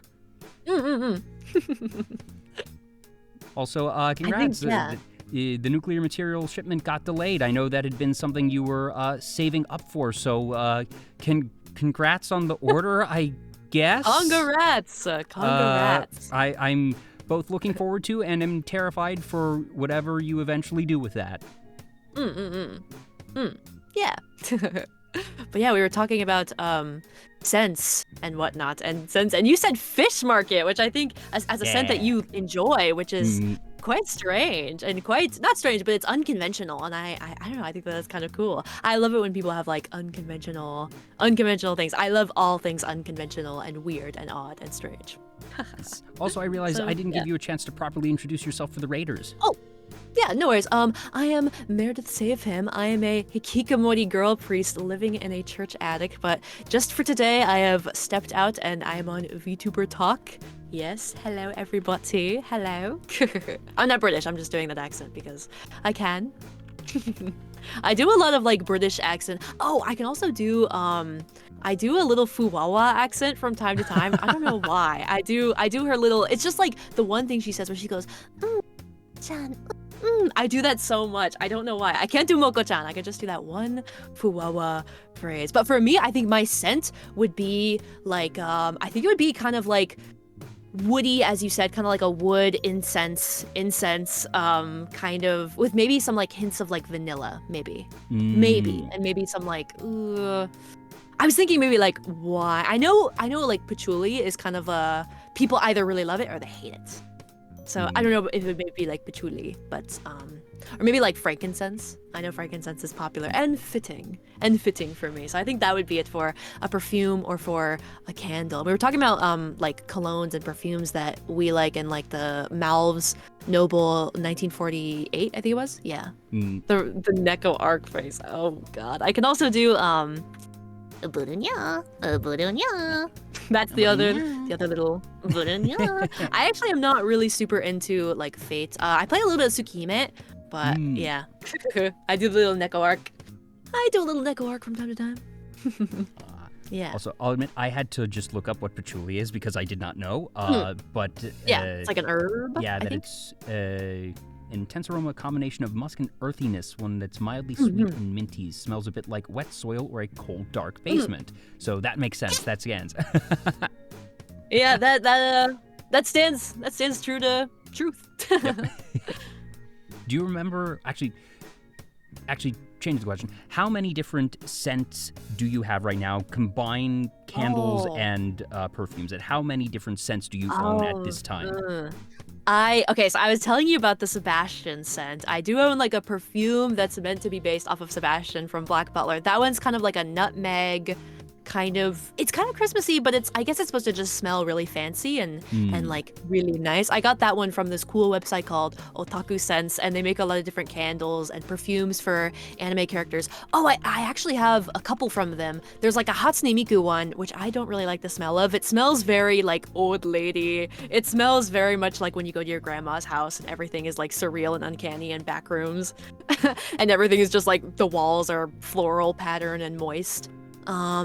There's also like a Makima one, and that one's kind of a more like a spicy scent. There's also a Rem from ReZero, and I love that one. It's supposed to smell like blackberries, I think. I think that one's like a really nice, sweet, kind of like a sweet, it's very much like a girly scent. It's one I kind of like spray on my pillows and whatnot when I'm gonna go to bed. And then I have a couple of more kind of like churchy vibes. I have one that's kind of like I have one that's supposed to smell like holy water, but it's kind of more citrusy. Yeah, and then I have the Malves one that's like the really churchy incense, frankincense, patchouli, and like I think there's like a little bit of spice, but then there's a little bit of vanilla. It's also very like androgynous and nice. It's really, really, it's definitely my fanciest perfume that I own. But then I do also just have like a cute little like rose vanilla one because I do love like rosy scents. So yeah, I guess I do also love to collect perfume. Sorry. Yeah. I do usually keep the bottles. I don't think I've ever like used a perfume to like all the way to like the bottom. Yeah, so I don't know. They usually come with a lot of sprays that you'd have to use it on a pretty regular basis to use it all up. Yeah, for sure. But I just love like collecting it. I love just like different scents. And I think especially when it comes to like characters and whatnot, just like what they could smell like. I am kind of I do say this a lot, that I am sort of like the holy trinity of all the Joshis. I'm a Yume Joshi, I'm a Hime Joshi, I'm a Fu Joshi, I'm a Draken Joshi, as I like to say jokingly. Wow, that was not a reference I expected to hear today in the year 2024. Oh God, Good lord. Genius. It's genius. Someone said that to me before and I was like, holy shit, I'm taking that. I'm taking that and I'm like stuffing it in my pockets. I'm keeping it forever. So yeah, I do like to I like it when it's like scents can be attributed to certain vibes or like aesthetics or characters even. And that's why I think it'd be super fun to have like a VTuber perfume / candle. I know that there's one candle group, but I think for like perfumes, because I think I tend to use perfumes a lot more than I do candles. So yeah. So, Tiger23, Kolkas, and Charlotte, thank you so much for the follows. Welcome on in. Yeah. Oh, Charlotte is my model mama. Charlotte Van Halen is my VTuber model mama, and I love her so much. Charlotte, you. So yeah, I adore her, and she's also really cool and into like gothic styled stuff. And I love my model mama. I love my mama so much. You mentioned that you want to see a company do VTuber candles and scents. I'm looking at Otaku Sense at their website right now. This is it. This is the company that just needs to start working with VTubers. That's what I'm saying. They're already doing all these anime characters, which might potentially be copyright infringement the way this is branded. My guess is their business probably isn't big enough that they're probably not going to get a cease and desist letter because it's not generally going to be worth the time of big corporate lawyers to pursue a business unless it is of a certain size. so Yeah, they're probably safe. But that, genuinely speaking, that they obviously already have the capacity to create scents and candles and do these types of combinations. This is the business that just needs to start working with content creators and VTubers. They're already in that market. They already have the product. Sure. I know that they go to conventions sometimes to sell like their perfumes and candles, and they do like wax melts, which is like really like Dark Souls. Genuinely, Meredith. If this is something you're interested in, that they have a contact us thing here on the website, and it says, have an anime character or video game you'd love to see scents for, feel free to contact us. And, well, not an anime or video game, but VTubers count as characters, and even if not, that it's certainly adjacent enough and that I feel like... I think people would want to buy it. People would definitely, I think, want to buy it. I could very much see, I feel like this is going to be one of those types of things that as soon as one person does it, you're going to see a dozen more within 6 months. Because people realize, for sure. That's possible? Someone can do this? I want to do that. And I think it'd be cool to maybe have like scents that if it's like a VTuber you don't necessarily like watching, if you just like the scent, then like, well, there it is. There's the scent for you. Now you finally have it. And I think also just for like really cool unconventional scents, like as I was saying, like those kind of more androgynous, kind of like churchy kind of smells would also kind of be interesting. So I wonder what else it might be. Maybe there could be like a fish or underwater VTuber that could make like a fish market smell. Well, there are enough fish VTubers out there, certainly, that I could actually see that. And my guess is they'd probably go for more of the sea breeze, ocean spray type of thing than fishiness. But I could still see a more offbeat one being used like that. I think that would be fun. I know that there's like gamer subs, and I know Shy Lily calls it like Shy Lily's blowhole. Yeah, she calls it something like that. Blast, so I think and that she's now apparently a part owner. Not really clear if cool. That might be just, all right, she owns 1% in the company, or maybe she owns like 30%. Not quite clear. Yeah, but that I'm not really like into business. She's been working with them to the point where she actually now has a non-zero ownership stake in the company, and that's super cool. Yeah, it's super interesting. And I love we Shy certainly Lily. I think she's see super neat. VTuber type drinks coming along with relative frequency. Yeah. I remember seeing a group that wanted to make VTuber teas, and they were called like VT, as in like tea the drink. But I think that they were like a parody group. I don't think that they were real. Which is unfortunate because that's a good idea. I think that that's a good idea. I love just really weird stuff, especially because what we were saying earlier, that with like anime and manga and otaku culture, there's so many different kinds of like merchandise. There's like duckies and mouse pads, and there's even like the when it comes to like idols, there's like the happy jackets, which are like the I guess they're kind of like they're like the jackets with like your oshi on them. So I think that like I just want to see weirder stuff come out. I don't know, just like weird maybe like a little bit offbeat, or just like stuff that can maybe still be what's the word, like usable, like convenient and functional. I think that would be super interesting, but just kind of like strange stuff in general. I know Grimmy, friend of the show who's been on, just Grimmy. Launched a hot sauce brand. Her hot sauce. That's so cool. I don't really eat a lot of. I used to be so into like spicy foods, and it's kind of the same thing with like caffeine and soda, but I cut all that stuff out, which is like, I yearn for it. I just want one Taki. Is there a particular piece of merch apart from candles and fragrances that you would want for yourself? Like not necessarily. You mean like for me, like if I were to sell it of myself? I think like rosaries. I think like a cool styled rosary that's maybe like a kind of like Meredith SAVEHYMN. You could do just a replica of the ones that you have.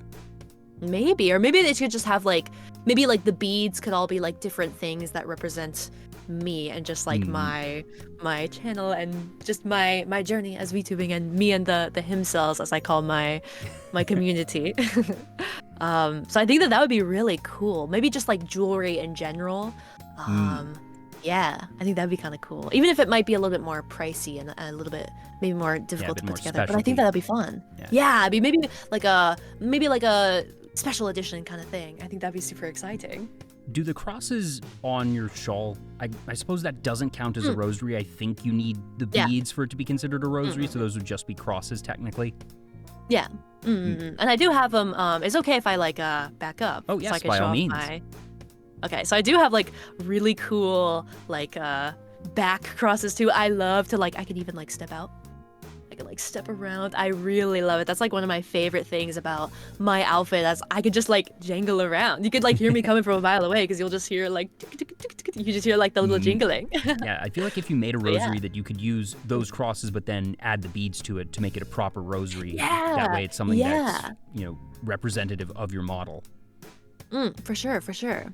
Yeah, I think that would be super, super exciting.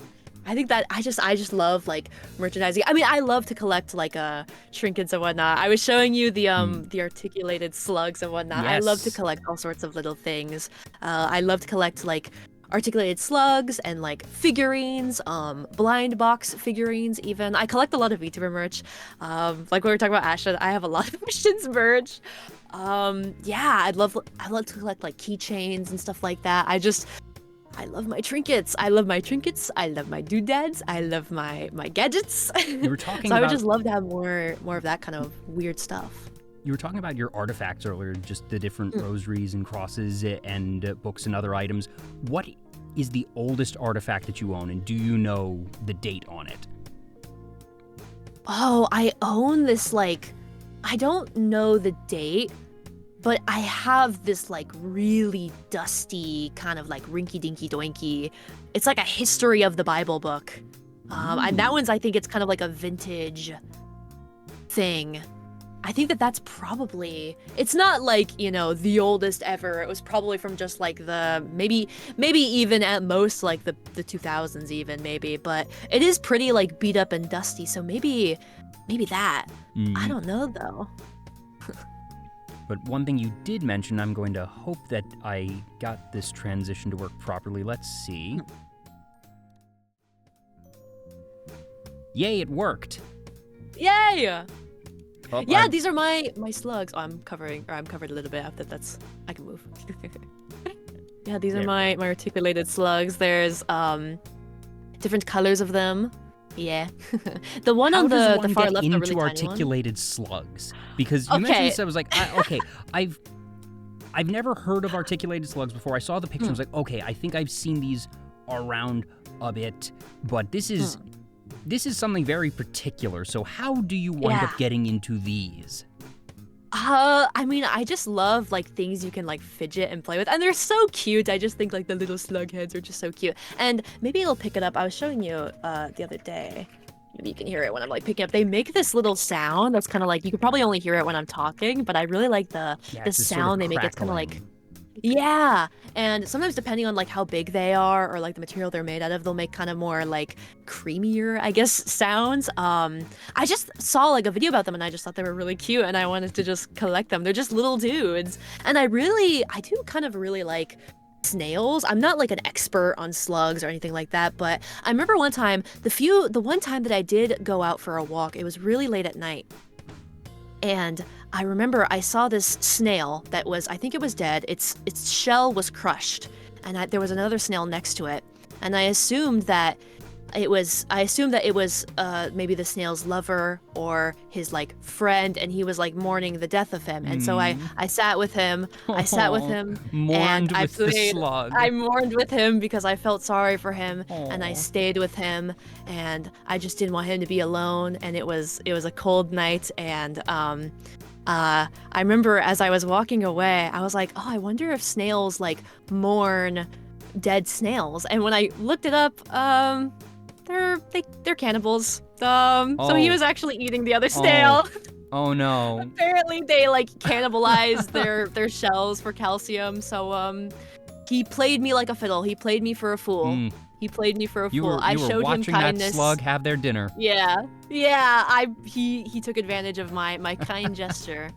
But I don't know, I always think that snails and slugs are just kind of cool. I'm not a expert on them or anything, but I think they're super cool. And so articulated slugs are kind of fun little trinkets. And the one that I have on the far left, the really itty bitty one, it actually kind of glows in the dark, which I think is pretty nifty. But yeah, I think they're all, I mainly have the black and white ones. The all black one was bought for me by a viewer named Gabe, so I'm really grateful for that. So yeah, I really love to just collect silly things too. They seem to have similar builds. Are these all from the same company, or are there, how big is the articulated slug marketplace? I think that, believe it or not, there's more than just like slug ones. I've seen like a shark one. There's like a crab one. There's like 3D printed ones. I saw one where it's Dwayne The Rock Johnson's face, but he has a slug body. What? So that's very cool. Yeah, there's one where it's like I am Dwayne The Rock mildly Johnson. disturbed by this fact. It's like a 3D Dwayne printed the Slug one. Johnson. Yeah. So that's kind of cool. I think that there's dragon ones. I can see that. So some people do really, really fancy ones, and then there's just like the simple, like these ones you can get on Amazon, and they're just like cute. Yeah. And I do appreciate that you put the little heart with the cross on it, just sort of the signature that, yes, this picture was indeed taken by Save Him. Yeah. Is this the entire collection, or are there more? This is the entire collection so far. Yeah. So far. Still, at 5 articulated slugs, you definitely own more than the average articulated slug Maybe collector, so. I would say. Probably. Yeah, I love like cute stuff like that. Maybe it's kind of, I was telling you also that I do love My Little Pony Friendship is Magic, and I collect a lot of stuff of this character named Starlight Glimmer, and it's a little bit Gap Moai, but I do love like cutesy pink ponies and whatnot, so I collect a lot of stuff of her too. Yeah, I have a lot of different like figurines of her. I have maybe, okay, let's say hypothetically, I had a life-size Starlight Glimmer plush. Would you judge me? You know, I've heard a lot of crazy things in 141 episodes of VTuber Talk and just everyday life. It would not be the weirdest thing I've heard of. I suppose my first question would be, is this something that was manufactured and sold officially, or was this a custom order made by... like a custom handmade, yeah. I think it was made by someone who like specializes in it, so they make a lot, but they made like a Starlight Glimmer one, and I was like, take my fucking money. Take my money now. And you say life size, so how big is life size here? She's not like 6 foot. She's not gonna like join the Lakers or anything, but she's pretty decently big for like a plushie. Like for if like you had like a queen size bed, she would take up like a good portion of the bottom corner of it. She would take up like a good side of it. Not like the entire side, but she does hog up a lot of room. So she is pretty big, but I just love her. I love her so much. I love like kind of like same thing with like Arthur Morgan and Sebastian and Makima. I love like anti-heroes and like redeemed villains. I don't know, man. They just itch a part of my brain that just like, yes, I need more. I need more. That was going to be the next question, because I'm mildly familiar with My Little Pony Friendship is Magic. I know the main characters. Just I've seen enough on the internet to know the main characters. I don't believe Starlight Glimmer is one of the main characters, so is this a side character? But then you said redeemed villains, so she is a redeemed villain technically.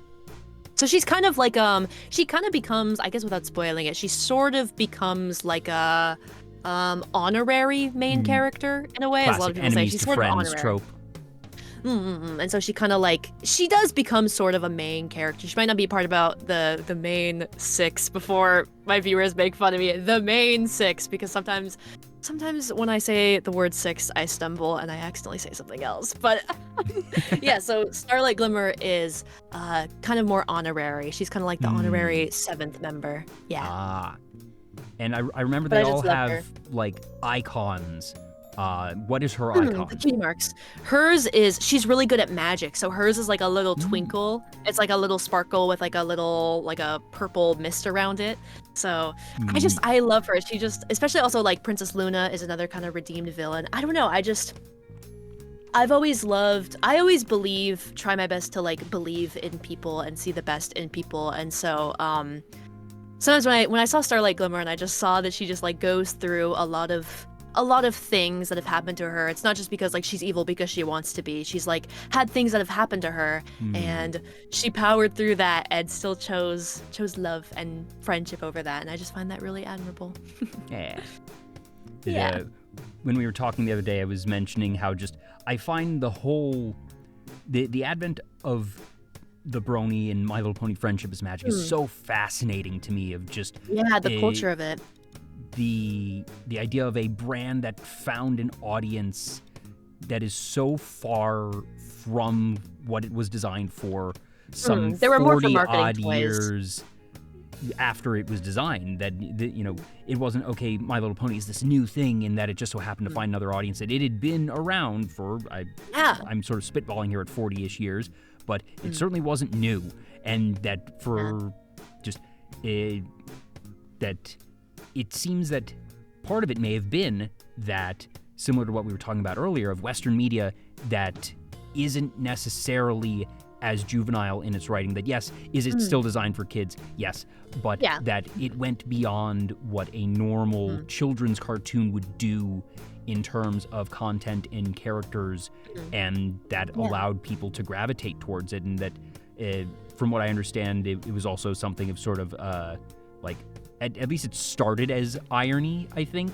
and then that people were watching it to be like, oh, teehee, this is, not it's for little girls, but then it's actually and then they good. accidentally started liking it. It was like, uh-oh, what happened? This backfired. Yeah, I just think that that's so, especially because My Little Pony, when it came to like Hasbro and like the original stuff, a lot of people will say that when they watch like the old movies for it or the older shows, that they don't have a lot of substance, that they were very much there to like sell toys. Whereas like the newer one, Friendship is Magic, is very much about like, there's like a love put into like the story and the characters and where the plot goes, and also like the fans did become like a big part of the show. I remember with a lot of the fans that like background characters became very iconic in their own way. Like what we were saying about like Super Hulock, there was like a Doctor Who background pony. I actually don't even think he was a background pony. I think he did get speaking lines. Oh, that's fun. Yeah, I always love stuff where there's also just like a gazillion characters to enjoy, because there's always, the thing with that is that every character has someone where like that's their favorite character. No matter how small they are, someone adores and loves that character to bits and pieces. And I love that. I think it's the sweetest thing ever. Yeah, just the idea of ensemble casts, and that even if you have maybe the core main characters, that they do allow for that big cast to be built out. That's always just fun for really anything in writing where you're able to do that, because like you said, that it allows more depth in general and more world building and more people to be seen. But like you said, that everyone ends up having their favorite, and that, Pokemon is another of the iconic examples, that every Pokemon is somebody's favorite. Even the most ridiculous and absurd and niche, somebody has it as their favorite. It might not be a lot. It might not be the same number as something like Charizard, for example.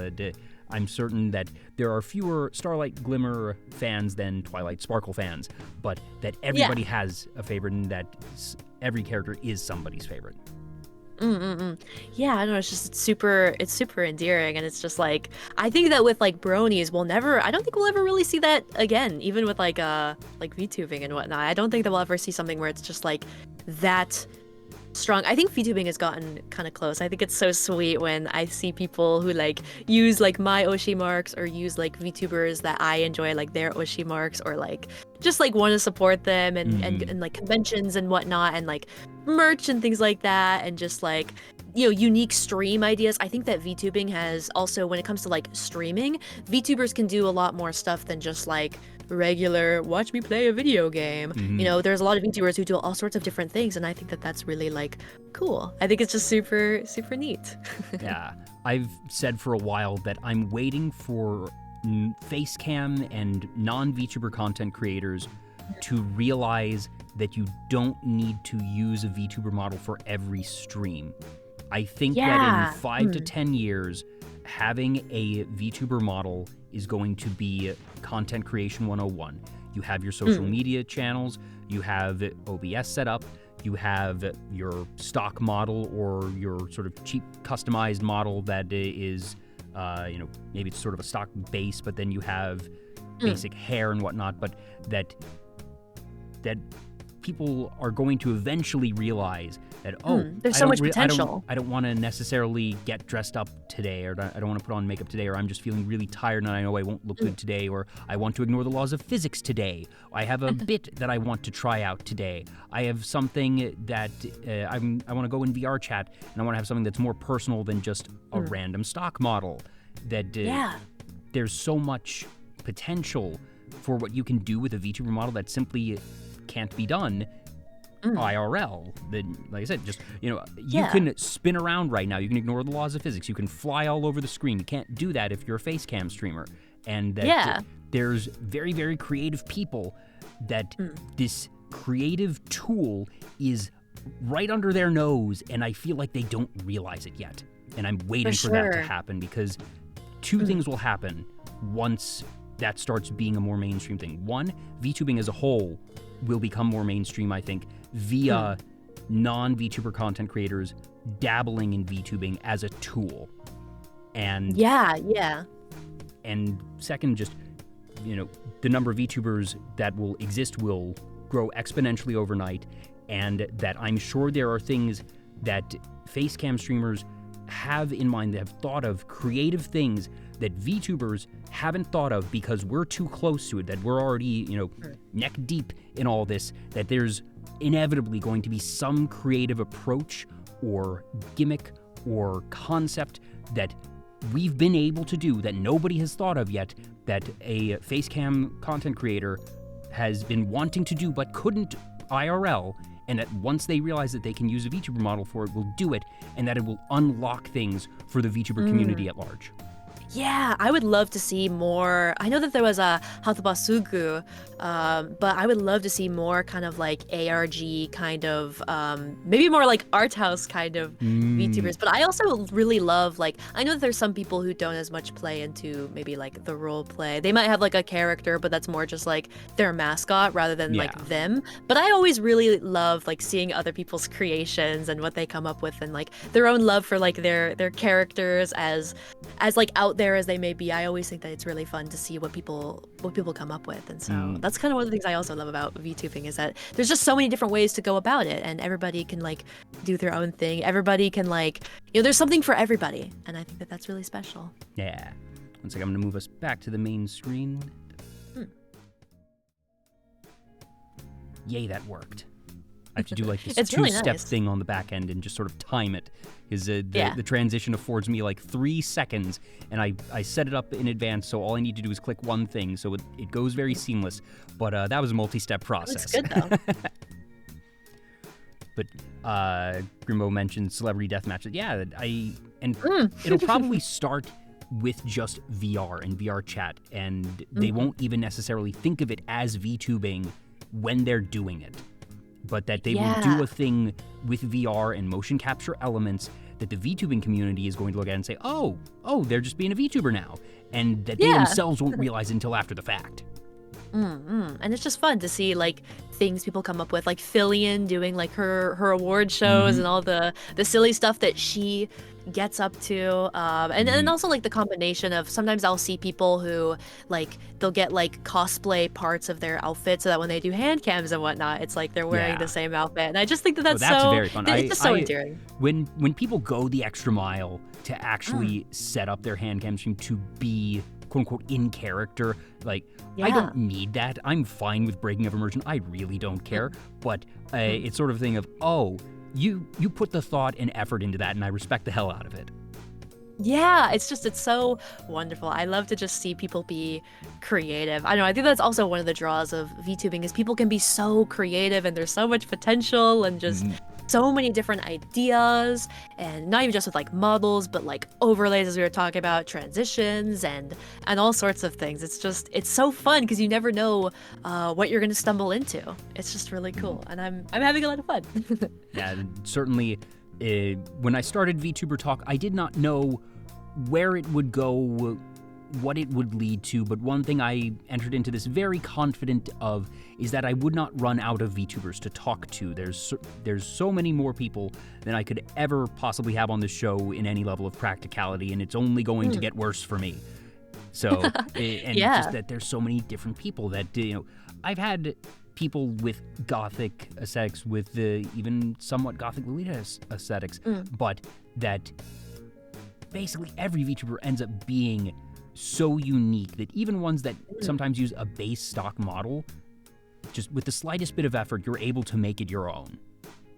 Yeah, and it's also really nice with like the community of just like viewers and like audience members. It's so nice to see like the things people will do for streamers they like, and like I've had a lot of viewers who will do like really cool 3D stuff, or they'll make like gun skins in games, and they all just do like really creative. There's just so many creative people, and it's just super inspiring. Yeah, it's just so you sweet. look at Uo.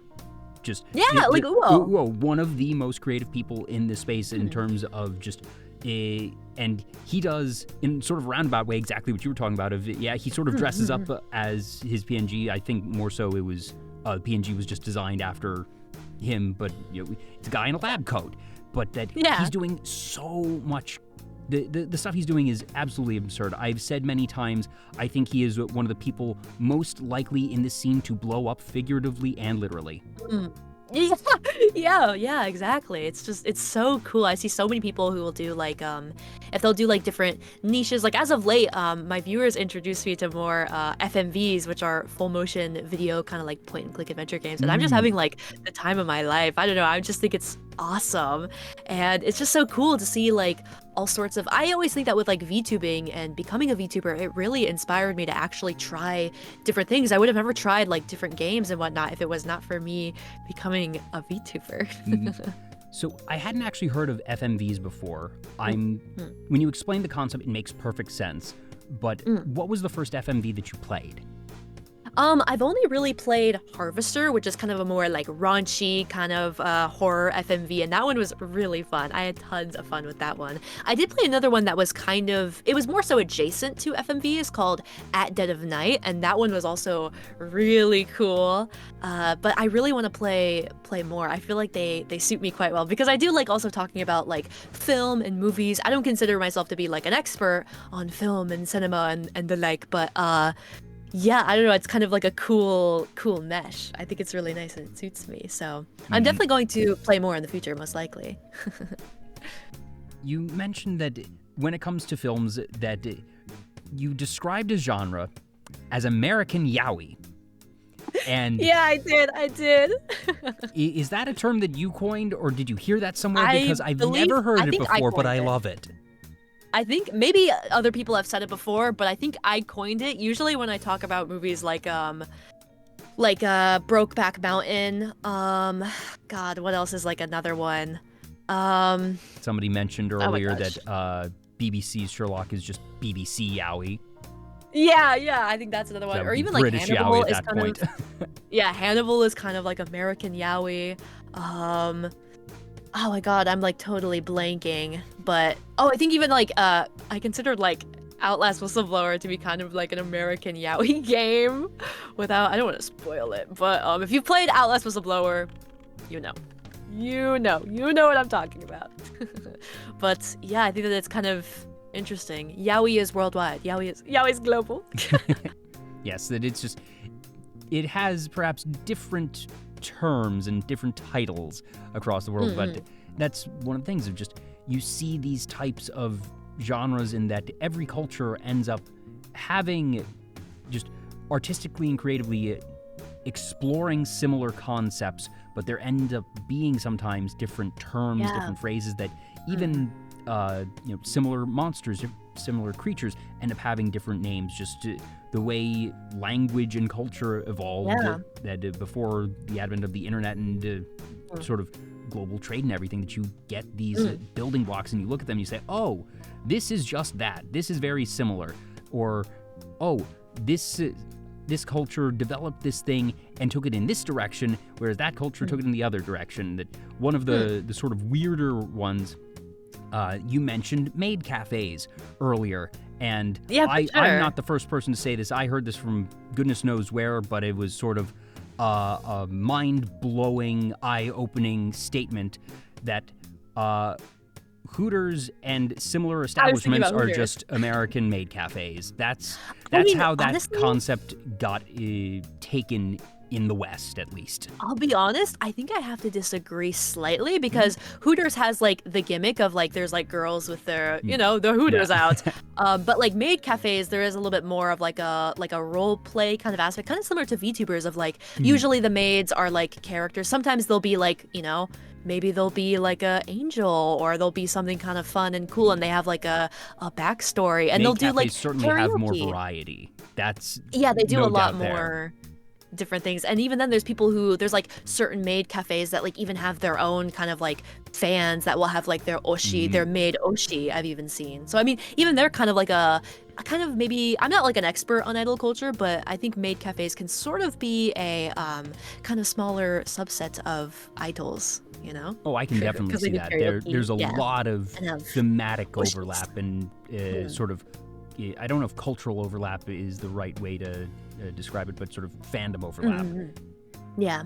So I would love to see more like Western stuff where it's a little bit more, they like push harder into the gimmick rather than just like, it's girls with the boobs McGee out, I think that would be kind of fun and interesting. I've been seeing some at like conventions sometimes they pop up. There's definitely some American or Western maid cafes, which is cool. Yeah, you definitely see them at conventions a fair bit, and I forget who it was that was on the show recently that mentioned that they'd actually seen at one point in time an actual proper maid cafe in the U.S. that has gone out of business, I believe. But that I'm not surprised to learn that it has been attempted here in the U.S. Yeah, it is kind of more of like an otaku sort of thing, so it definitely appeals to more like niche otaku fans, which is still cool. It's still cool, and there's like a niche for it, Have you seen or heard of the anime Akiba Maid War? I have. I've been kind of wanting to watch it, but I don't know. I've been kind of putting off a lot of. For me lately, my life has just been wake up, stream, or work on stream stuff and whatnot. So that's kind of been my life. And lately, I think even with like otaku and anime stuff, I've been kind of getting my fix from other VTubers. Very understandable. If you end up with the time, I think you would actually really enjoy Akiba Maid War. That it's only 12 episodes. Too. I love comedy. So, very easy watch. Well, that's the thing. It's a dark comedy. It's absolutely a dark comedy. Even better. This is not just a funny, silly. This is somebody combined.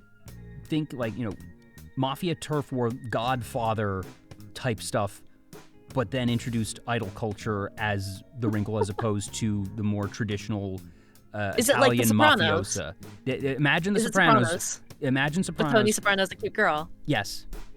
sold. And that it's not the Italian mafiosa aesthetic and sensibilities. It is Japanese maid cafe sensibilities, but with the structure and struggles of mafia, of yakuza, of the Sopranos. That's what it is. Wow, that's super cool. You might have just sold me on it. I think I definitely will check it out. Yeah, it's dark comedy leaning toward proper drama.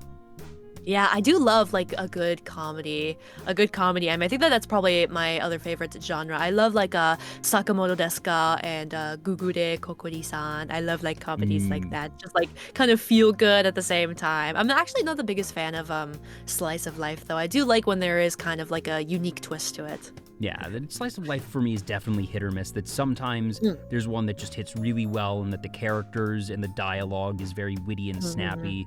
But then there are some that you watch 2 episodes and it's like, okay, I don't feel the need to see anything past this because it's sort of the same thing. And I enjoyed these 2 episodes. Yeah. They were fine. There's nothing wrong with it. But that it ends up becoming stale pretty quickly. Yeah. I noticed that in anime, a lot of humor and jokes can kind of repetitive. I know that there's a show called Pop Team Epic that was popular kind of a while ago. That was too strong of a T for me. Yeah, I did not really get into it just because a lot of the humor was just kind of like repeating itself, and like I guess that there can be a humor in repetition, but it got to a certain point where I was kind of like, okay. I've tried to watch that show I think 3 different times because I was, after the first watch, I was like, okay, this is not for me. I don't get it. And I heard so many people talking about it and loving it, and it was okay. Maybe I just wasn't in the right mindset for it. Maybe I need to sort of go in knowing how absurdist it is, because it's a very strong flavor. Maybe if I go in knowing that, I'll enjoy it more. Tried it and still nothing. I tried it a 3rd time. Just doesn't hit, yeah, it's just not for me. I'm glad some people like it, and that creatively I will acknowledge the fact that it is so darn absurd and that they do cool things with having the same thing done twice per episode by different casts, the physical mediums that they use and the styles that they use, because it's not always animation, it's sometimes stop motion or just different animation styles entirely, that it's very creative in its own way, even if it doesn't hit for me at all.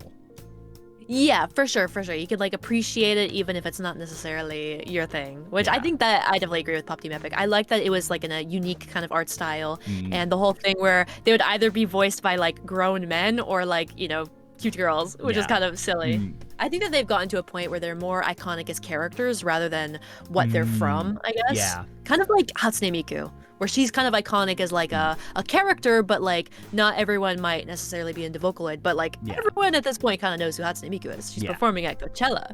Yes, for I think the second time? I think the first time was canceled. Yeah. Oh, okay. For COVID and like quarantine and whatnot. So now she's actually getting to go, which is exciting. That's kind of also one of those anime is mainstream now. I feel like a VTuber at Coachella is a when, not an if. Yeah, for sure. I think that'll definitely happen. There's some, I think, really good. I think there's some really good. I think it'll probably be like a Hololive girl first, which would be super exciting. Yeah, I feel like it's going to be either Calliope Mori or Suisei. Yeah. My guess is Callie, simply because Coachella is generally speaking more of an English-speaking audience. Obviously, it's certainly global that they have. Very obviously Hatsune Miku, so they will have Japanese talent and performers, so not out of the realm of possibility, but I feel like it's probably going to be one of those two. It's like no matter how many times like I see anime kind of like enter the mainstream, it'll always have me just in awe. Like if we do ever get to a point where Mori Calliope is performing at Coachella, I think I will just be like, wow, how different things are. Yeah. That's when you know something has really made it into public consciousness in one way or another, and that obviously Miku is not, she's not headlining, but very few people ever headline Coachella. The mere fact that she is in that lineup, it's one of those things of just, it doesn't matter if your name is in the smallest font on that poster. That if your name is on that poster, you've made it. Yeah, it's crazy to think about. Especially like the other celebrities that she's gonna be there with. I don't know who the day that she's going who's headlining, but that's still just crazy to think. It's like a crazy crossover episode. And that for me, the way my silly brain works, the first thing I think of is, oh, the production team must love that. That's gonna be their easiest segment all week. Because it's not going to be a live performance, that it's going to be recorded, that all these other performers are going to have live production elements. They're going to need to do sound checks at a much higher degree. They can play more with it too. Yeah. They can play more with like the sound and like do like cool riffs and things like that. It's going to be super cool. Miku concerts are always super fun. That's like a dream of mine, is to go to like a Miku concert. That would just, oh my god, I think I would actually like cry and throw up. Yeah, I've never been to a Miku concert. I've gone to one Idol concert because I was invited by a friend who had an extra ticket, and it was oh dang it, why am I totally blanking on it? Because it has like Momoclo Z, that was it. Because it was at Anime Expo a while back, and they were doing this thing because they had done the opening for the new Sailor Moon thing, and they had brought them out, and it's much more common now that basically every year now AX brings out an idol group from Japan, but it was one of the first times, and I think they did like this collab. I think Kiss was involved in some small way, that like one or two of the members of Kiss, I think, came on stage for something. But it was an interesting concert, and that was the first time I'd ever seen somebody doing Wota in real life. And I remember that they were like 2 rows in front of me. I don't know really any of these songs, but I'm glancing between the actual stage and the performers and the production and this one guy, because there were a couple of folks in the audience doing it, but not many, and that even in even in those crowds, there's usually that one person who you see just going all out, that they're putting their Yes, full they go body into it. And that was bonkers. this guy. And you could Yeah. just, like, I was happy for him. I was so happy. It was like, I'm just kind of, I feel like I cannot appreciate this concert as much as I really should, because I'm, like I said, here circumstantially because a friend had an extra ticket. But this person, I knew, you've been looking forward to this for months. You've been waiting for this. You've been practicing. You know this. This is a big moment for you. And he was just living his best life. Yeah, that's super sweet. That's kind of what I was saying about when like the viewers as well, and like the audience of like idols and like VTubers. They're so passionate as well about just like supporting and like their hobby of like enjoying VTubers, and it's so cool. It's such a nice thing, and I'm so happy I get to be a part of it. And it's such a cool thing for content creators in general that there's so many performers that back in the day, if you wanted to be a performer, you had a very limited subset of options. That there's voice acting, there's screen acting, there's stage acting, there's a couple different forms of performance arts, but that it all had to, generally speaking, be done live, and that you needed to find an audience and do touring and definitely get to a very significant point to make a livelihood out of it. But nowadays, there's so many people that pay their bills and do content creation full-time, whether it's recorded content on YouTube, live streaming, whether it's Facecam or VTuber. But the fact that we now have these platforms and these ways for fans to support the content creators, be it VTuber or otherwise, is something that, really didn't exist 15 years ago, barely existed 10 years ago. It's cool. Essentially 10 years ago I don't remember exactly when Twitch introduced the subscriptions in the partner program, but it wasn't a thing until a good number of years in. But now that it's grown, and that one of the biggest things for kids today, when asked, what do you want to be when you grow up? They'll say content creator. Yeah, like YouTuber. a Twitch streamer or like a TikToker or whatever, which can be kind of good or bad, but in a lot of ways it can be really, really, really good. And yeah, it's so fun. I think that this is kind of one of the things about technology where it's like this is like the good parts of it. Yeah, that as always, there's certainly positives and negatives to anything, and certainly idol culture has its dark sides, content creation has its dark sides, and that. These are unfortunate realities, but there is certainly a lot of good that comes with it as well. And I think that makes it worth it. I mean, if it was easy, they say if it makes it easy, then everybody would do it. But it's also just like everything, there's like hard parts of everything. It's just, it is what it is. But you just gotta remember like what you started it for, You just have to like remember that.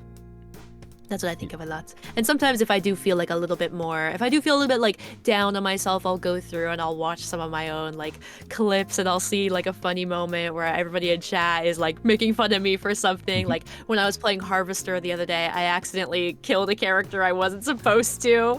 And just seeing like everybody in the chat just like throw their lols at me, it was just like, it's such a good moment. So yeah. You mentioned me that one type of performance that, at least to my knowledge, you haven't explored as a VTuber is jazz music and singing. Now, is that something that you could ever see incorporating into your content, or is that something more of a past interest that you aren't as into now? It was kind of a past interest. I used to study like jazz music and jazz singing. I still like listening to it, but I think, I do sometimes do like karaoke's and whatnot. And I think in the future, I think if I ever release like an original song, I think it might have like a little bit of like a jazzy essence to it. But I don't like consider it like a huge part of, I'm not like an expert on it. I was still very, very like amateur at, music and singing and whatnot. But it was definitely something that I think it's kind of one of those things where I think that it kind of helped me wobble into VTubing in a weird way, just by being into singing. And I think like singing is kind of a decently big part of like VTubing, right? A lot of VTubers like to do karaoke, or they release. A lot of VTubers are also utaitis or song cover artists, So I think that there is kind of like a mesh.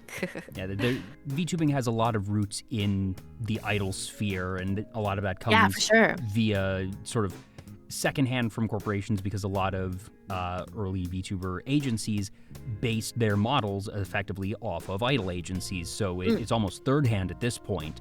And that even now you see a lot of things of just, the whole term graduation. That's an idol thing. Yeah. That is coming via idols. And my very long story short opinion on that is that I'm glad that fewer and fewer people that are indies are using the term graduation. I think they that, just use like indefinite hiatus. Yeah, exactly. I think that's such a better term. And yeah, it's easier to come back from. Exactly. That's the big thing. But you see all those different elements, and part of that is the singing, the karaoke, the utaite, and that the utaite community was already basically a half step away from VTubing as it was. So as soon as VTubing became a thing, it's very understandable how they were some of the first on the bandwagon, that a lot of early VTubers outside of agencies were from that particular community, and you see that even now. Yeah, for sure. I think there's an utaiti I used to really love named 96 Neko or Kuro Neko, and I think that they're a VTuber now, which is super cool because I liked them for a long time. It's really cool that I don't know that they're able to like switch over and also just really like expand on their content and whatnot. They can do more than just like covers and whatnot. It's super cool and exciting. Yeah, and it makes you wonder, all right, is there going to be sort of the next phase of, is there going to be something new that is created that you see the VTubing community sort of transition into? That it's sort of difficult to say at this point because, you're not aware of what hasn't been invented yet. That certainly the utaite community did not anticipate, was not waiting for VTubing in a literal sense, but it's, as soon as you see the thing exists, it's very intuitive at that point. It just makes sense. Everything just falls into place. And that I think you see a lot of people getting into VTubing from that, and I wonder if there will end up being other communities that maybe just haven't heard of VTubing yet that will eventually start falling into it, or like I said, the next phase of, is there something new that the VTuber community will fall into because some new technology or some new method of content creation and creative expression is developed? It's hard to tell though, because it will always just kind of like take you by surprise, There's just so many things that it's even hard to just single it down to like ideas even. Even sometimes I myself, like, I want to do really unique things, but it can be kind of hard to come up with stuff that's like not already done or is like doable as, a 2D VTuber. I've said a lot. 2 years ago, we could not imagine what we have now, and right now we can't imagine what we'll have in 2 years, especially in VTubing technology, because things have grown so rapidly. It feels like just VTubing even has like been around. rigging. Yeah, just rigging. You think of 2 years ago versus now, or even like 3-4 years ago, what was agency level, top of the line rigging is now like standard, perhaps even substandard. And that overall, just the growth of the VTuber community, not just in terms of numbers, but technology, like you were saying, rigging and overall development, and the different plugins and programs that we have access to is it's night and day. And it's, I think, going to continue at that pretty rapid exponential rate for at least a few more years before we start hitting an actual plateau. Yeah, I don't know. I think we're going to just see a lot more really fun and unique stuff, and I'm looking forward to it. I always love to just see people who just like do their own thing and like march to the beat of their own drum. I know that I'm not necessarily like the most unconventional VTuber, but I think in some ways I am a little bit unconventional. There's been people who, as I say, get kind of confused about my name. Sometimes people think I'm a boy, but I'm not. I'm a girl. I am a girl. But also just with like my image and my branding and my theming. So I think that I'm kind of a little bit more unconventional. Even also with like my model mama I was talking about, is that my art style is also a little bit more, or the art style that I am in currently is a little bit more, I guess, a little bit more different than regular VTuber style. It's not like super stand out or anything, but a lot of people talk about like my eyes my eyes are very owl-like. They're very much inspired by owls. Also, like my nose is very it sticks out a lot because it's it's a lot more noticeable. Yes, it is But I not love the... it. I love them, very unique. Yeah, it's not the stereotypical anime dot for a nose, invisible nose. Yeah. Yeah, I'm a lot more kind of like what we were saying about like Yana Toboso's art style, where it's kind of like a slightly more mature anime style. I don't really have as many like sparkly, kawaii eyes or anything like that. I'm a lot more serious and kind of spooky looking, especially like with certain faces I make. I can kind of make some freaky faces, but yeah, it's super. I think that it suits me. I think it suits me very well. Is there anything that you want to be able to do as a VTuber that the technology doesn't exist yet? I don't know, because it's hard, because now that there's like 3D, I've even seen like there's a program where you can put, if you have like a 3D model, you can just put like the head of the 3D model over your face. I don't know. I was kind of thinking, I think that there is ways that this has been done before, but if there's ever like, meet and greet conventions, instead of just like, the VTubers on a screen that's being like driven around by a Roomba, it's like maybe some cool kind of like VR kind of thing where like the VTuber can quote unquote kind of stand next to you in like a 3D. They can kind of like maybe there's like a screen in front of you, but like you can see the character on it, and they can like move around next to you. So then when you take a picture, it like looks like they're next to you. I think like that would be kind of really fun and interesting to do. So welcome in, Raiders. Hey there, Captain Crabs. Welcome on in. I saw you near the start of the stream. Hope you had a good stream yourself. Captain Crabs is my own, I suppose, model artist and rigger papa, as it were. Yes. Hello. Hello, I am Meredith SAVEHYMN. I'm a hikikomori girl priest. Nice to meet you. Yes, welcome on in, Crabs. Hope you had a good stream. Do take care of yourself. Hope that family and everyone is doing well. Crabs does a lot of very interesting things that, even back in the day, 2-3 years ago, that he was doing a lot of things with everything from different redeems to just toggles. And the guy is able to churn out model variants very, very quickly. That he's very fast when it comes to art, and that I think at one point he had, has 40 odd variants. Crabs, correct me on whatever the current count is. Wow, holy, that's like a whole family. That's like a whole generation. Wow.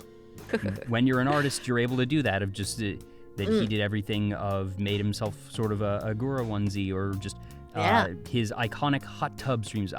39 costumes. Wow. His hot tub streams are him in a large metal pot with vegetables, and sometimes an Iceman in a white hat will come and sprinkle bath salts on him. Also, it's like a little soup. That's so much fun. He's literally in a soup pot in a giant kitchen. Oh my gosh, that's so cool. That's kind of like the cool creative stuff that's like, it's fun to see. It's also fun to see people mix like IRL with VTubing stuff. Yeah, then for the other type of cooking that you have onigiri, of just sort of sure, like floating standard hands. bearer in terms of IRL hand cam VTubing crossover, and that I remember back in the day when she had quote unquote only like 200 viewers. I say only, obviously back then she was still very big, but to see her grow and have her continued success is just fantastic, and that she's certainly it's really nice and endearing. And she's certainly someone who has made the most of VTubing.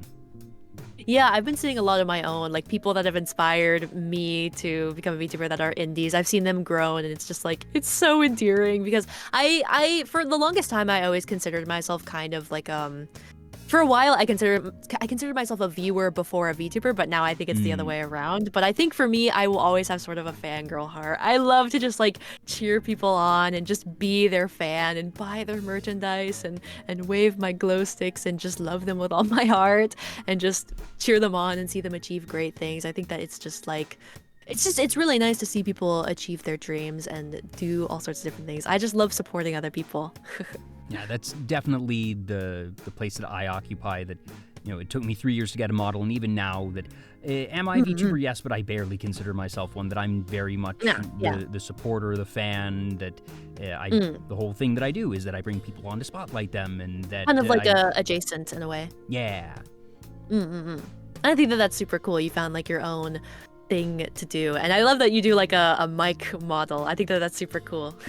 Well, the whole thing that this started as, I initially was not looking to get a model, but the last milestone goal that we hit for my 2nd anniversary charity marathon was not one that was planned, but we got to the point where it's like, okay, I did not actually write down any concept for the next milestone, folks. People in chat suggest things. What would you like me to do? And somebody said, get a mascot. Get a mascot. So I was like, okay, sure, fine. Yeah, that's easy enough. I'll commission an artist, no problem. And that it sort of occurred to me pretty quickly 2 things. One was, all right, what's a mascot going to be for a talk show? It's probably going to be a microphone. Microphone was immediately where my mind went. I'm not going to be, even just as a mascot, before the concept of rigging occurs, the mascot for a talk show isn't going to be a lion or a dog or a demon or something.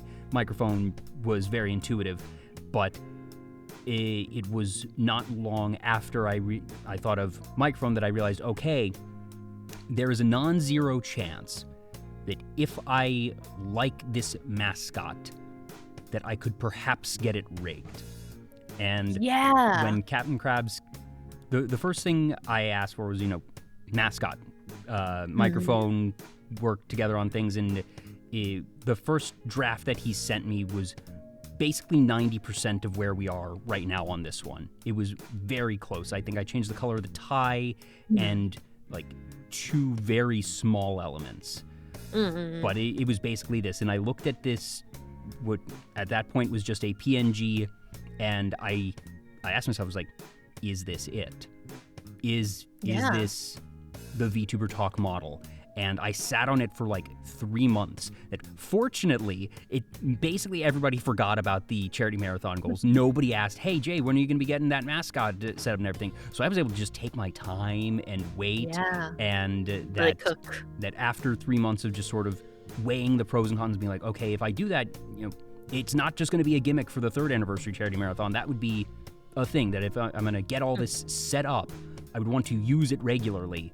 And that I eventually decided, you know what, let's just freaking do it. And so I said, all right, CAPTCRABS, can we get this rigged? And that fortunately he is both an artist and a rigger, so it was very easy to just add that on. And I asked him, fortunately, far enough in advance, because I knew at that point I was basically only on the time limit of the 3rd anniversary, that nobody was asking me, hassling me of, all right, I promised this mascot at any point in time. I just said I would get a mascot. I never said when. Yeah, and I think also just having the ability to see someone's like expressions and see like their mouth open and close just like adds to your stream. I think like what we were saying about people who might not necessarily want to like role play as an anime character, it's just like being able to show your expressions if you don't want to like show your face for whatever reasons, whether it's like privacy or whatever. Yeah, it just adds another layer to the stream, higher quality. Yeah, that I had been a disembodied voice for 3 years, and I was very comfortable with that. And part of it was I had never seen a model that I looked at and said, oh, I really like that style for me personally, or that's something I could see myself piloting. That part of it is for me, for whatever reason, just I think one is sort of the body shapes of a lot of male VTuber models didn't quite fit what I felt would fit my style. And frankly, the bigger part is I am really uncreative when it comes to character design. Like, I'm not joking. You notice this is a simple little what would be suit and tie, and that is basically the extent of what the creativity would have been if it were a human model. It's very memorable. It's very memorable, though. It's memorable on a microphone. It wouldn't be memorable on a human. Yeah, for sure. On a human, it would be very. I worry it would have been very bland.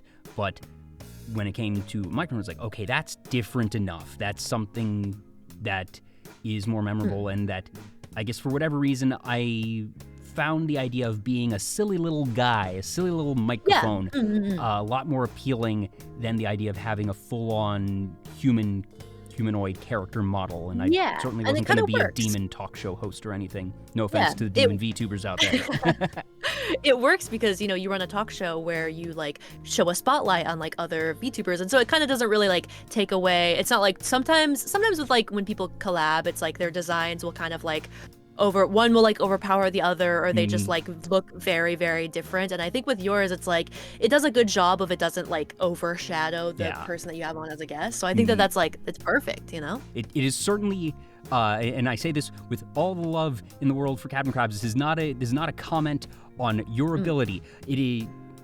This is a simpler design. This is a very simple design. Yeah, and it works. It works. It's like I've always also, when it comes to VTuber designs, I prefer a lot of like simpler designs. I think with like the VTuber design meta, there's been kind of like a thing where it's like you know, you want to have as many things on your model as possible because you can't really go back and change it unless you pay for it. And I get why it's tempting, but in the long run, it is a lot better to just be, you know, memorable and kind of like, it's kind of like the silhouette test where people see if they can like see who the character is from the silhouette, and usually like a simple character design. And like if I saw your design on like a lineup of VTubers, I think pass the silhouette test because there's nobody else that's going to look like this. For sure. So it's like super interesting, and I think that that's really neato. Yeah, and that I don't know if you saw, but I did get multiple because when I got this, it's like, okay, if I'm doing this, there have been past guests that I had that do models, and that I'd always said, oh, I love that style. If I ever got a VTuber model, I would totally want one of those. And I realized it was like, oh, wait a minute. I can do that now. I can actually ask them for things now. So I had two. I have the PIPSQUEAK by Strawberry. That's cute. That's cool. Oh my god! Wait, that's so cute. It's like more chibi, kind of more like it kind of reminds me of like boba in a way. It's a lot more like Hawaii. But yeah, that's super cute. Oh wow! You have like different toggles and whatnot. Like that is super cool. Hers come with like 10 toggles built in. That one that I had just there was one of the custom ones, but you know they all come with crying and the angry eyes. Cool. That's so cool. She always includes wig snatching ones, and I don't have hair, but she included the toggle anyway. Oh, so you can be like a little bald guy with your little. You look like Pitbull. And then the other one was PUMPIINO and CROWPHET's Matryoshka wobbly PUMPIINO. models.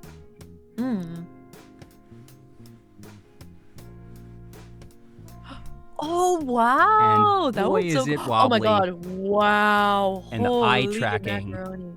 The problem with this one is I can't cool. use it so that if I'm glancing between I have two monitors, and if I do that, it becomes incredibly obvious which one I'm looking at, and I'm able to do that a lot more subtly with my other models. But, it's kind of the same for me too. That's super cool though. I think for me though, Charlotte's style, it just like speaks to me. So I think it just suits me that it really is just like my second skin, and like I just can't imagine my VTuber face being drawn by anybody else. Like, sure, there's other people who do models and I like their art style, but the way that I think she just did such a amazing job of kind of giving me both a pretty but also a handsome face. Yes, and not like an overly. I do have a more mature face, but it's not like sexy older woman. It's definitely still kind of between that. And just like a lot of things, because in terms of like my hair and my eyes are a lot more simple, that's where kind of like my nose shape comes in, and like a lot of people really love my Cupid's bow. Yeah. You might not be able to see it as much from here, but my Cupid's bow and whatnot. So it's like kind of cool to see how these like little details all come together. Even though they're like simple by themselves, when they all come together, they make this really cool concept. So yeah. Yeah, and that for me, the CAPTCRABS model is definitely the standard. That it's the one that I will be using with regularity. That I have not yet done a show with the PUMPIINO or Strawberry models. Just in general, that I've shown them off every so often just for a moment, but that's something I'm still sort of exploring myself. That I feel this is the definitive VTuber Talk model, but I'm starting to decide, okay, maybe I'll do, if I have a guest whose style is more chibi, then maybe I will Oh, use the that'd be Pipsqueak cool. model for that one to sort of match the aesthetic of my guest, so to speak. But that this is there's only been 4 shows, I think, since the charity marathon. Like I said, it was about a month and a half ago, and that I do about 1 show a week, and had a week or 2 off because things were just busy. But Yeah, I getting get back that. into it, I think I'm going to have actually 2 shows in a week for the first time in a while in 2 weeks from now, which will be very fun. And that I do plan to use the other models a non-zero amount, and that's part of the creativity of when do I want to do that. That's super Also, exciting. Clank Kills and Virus11980, thank you for the follows. Welcome on in.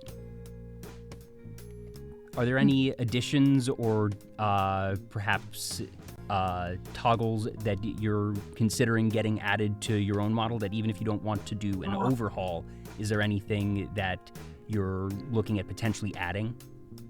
I am talking to Charlotte Mama about kind of having a little bit, I'm calling it more of like a 1.5, because it's not like a full overhaul, but there's some things I do want to touch on. Maybe some of my toggles. I want to have like a really exaggerated cry face. I want to have like a really funny looking cry face. And I always had this idea where if I had like a cry face, I'd want to have like big snot dripping from my nose that like dangles around. But also, like, I do have a little bit of like a drool, and I think I want for like a more of like a, you know, excited face, if you will.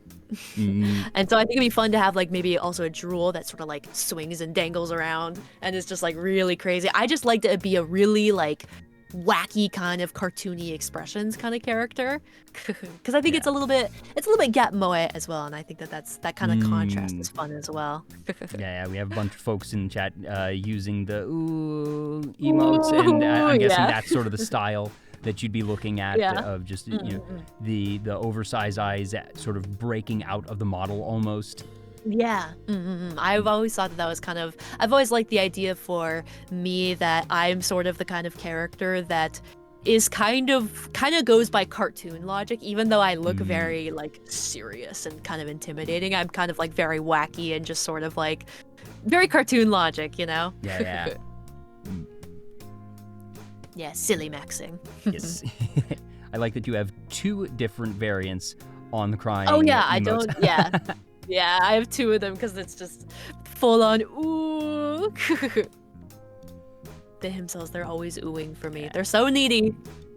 I do enjoy the Gap Moe aesthetic. It is very fun of being able to just sort of let yourself be silly on occasion. Just, okay, you know, I'm usually a bit more serious, but every so often that you let yourself have and I think it's my freedom. charm point. Yes, I think definitely. it's my charm point too. Yeah.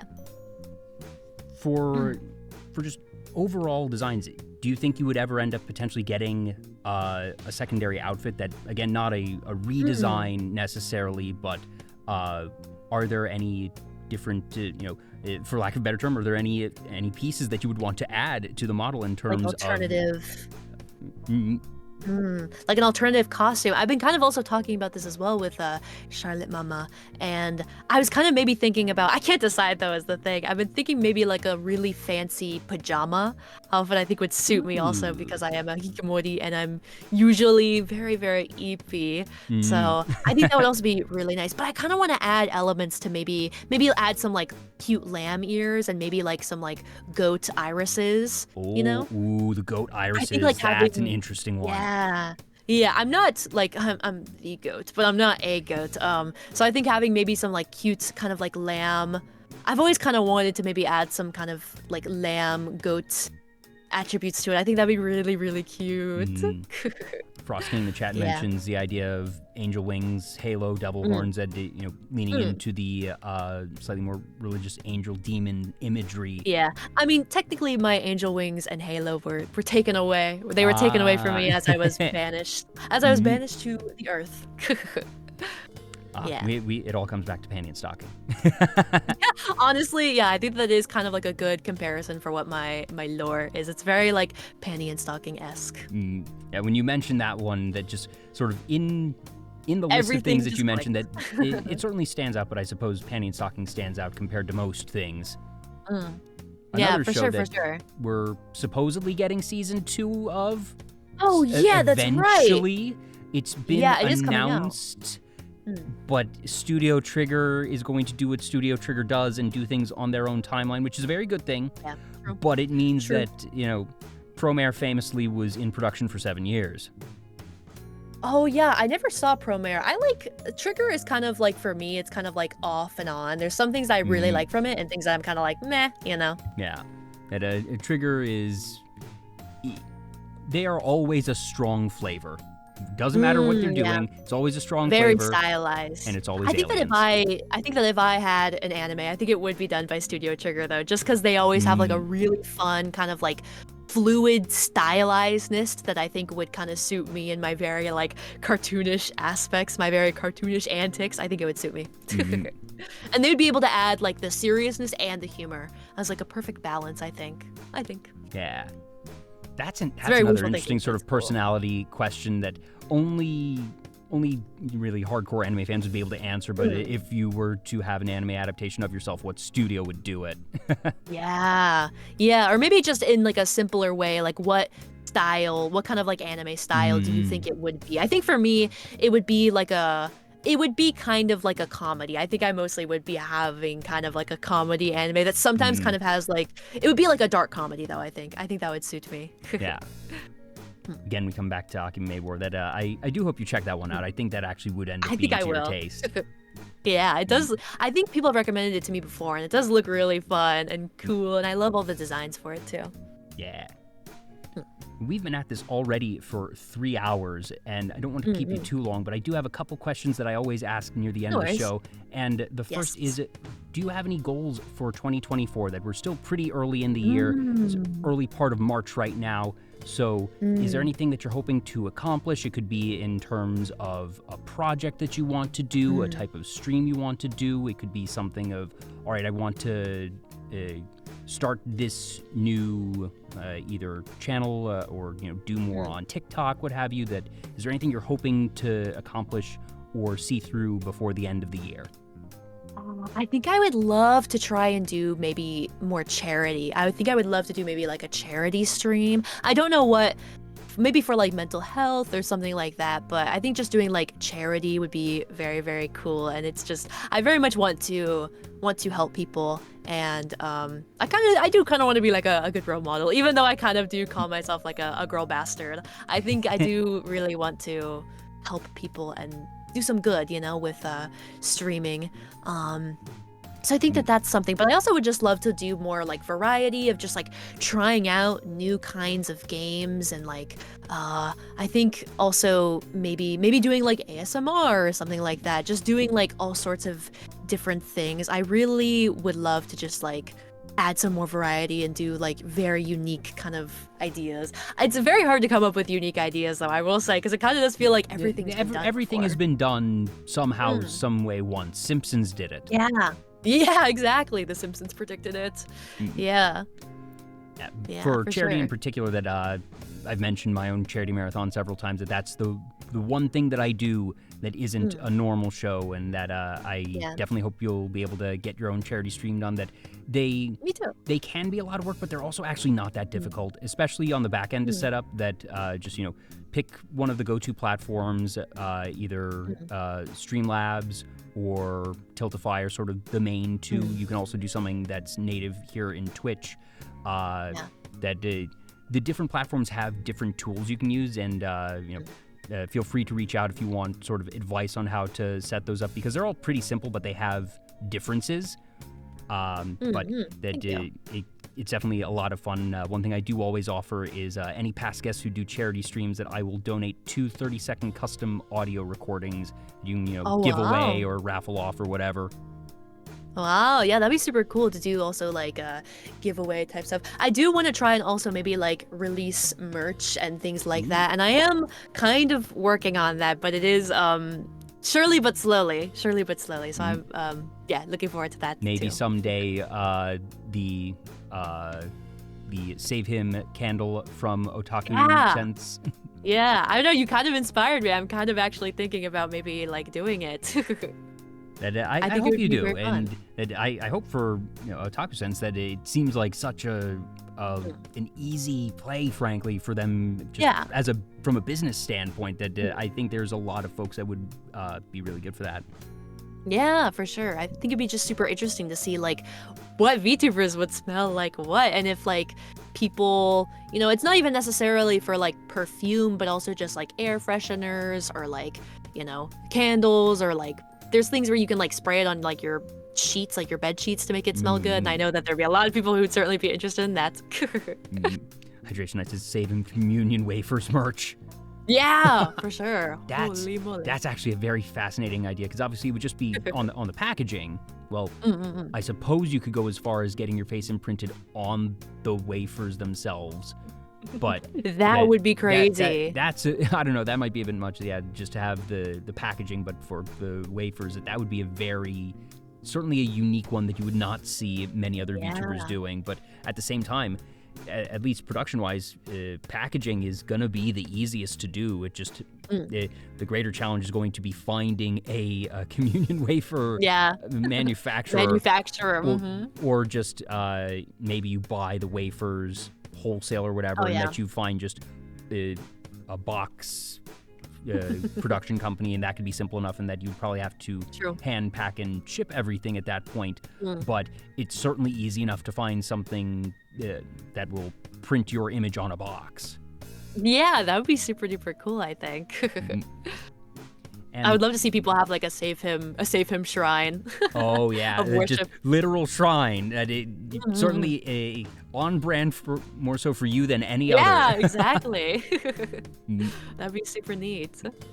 And the last question I ask all my guests is, what does being a VTuber mean to you? And that's not the definition of what is a VTuber, but we've talked about VTubing and the technology and the creative possibilities a lot tonight, and that VTubing means different things to different people, and different people get different things from VTubing. I've had people say that it lets them get in touch with their inner child, or it lets them be someone they can't be in real life.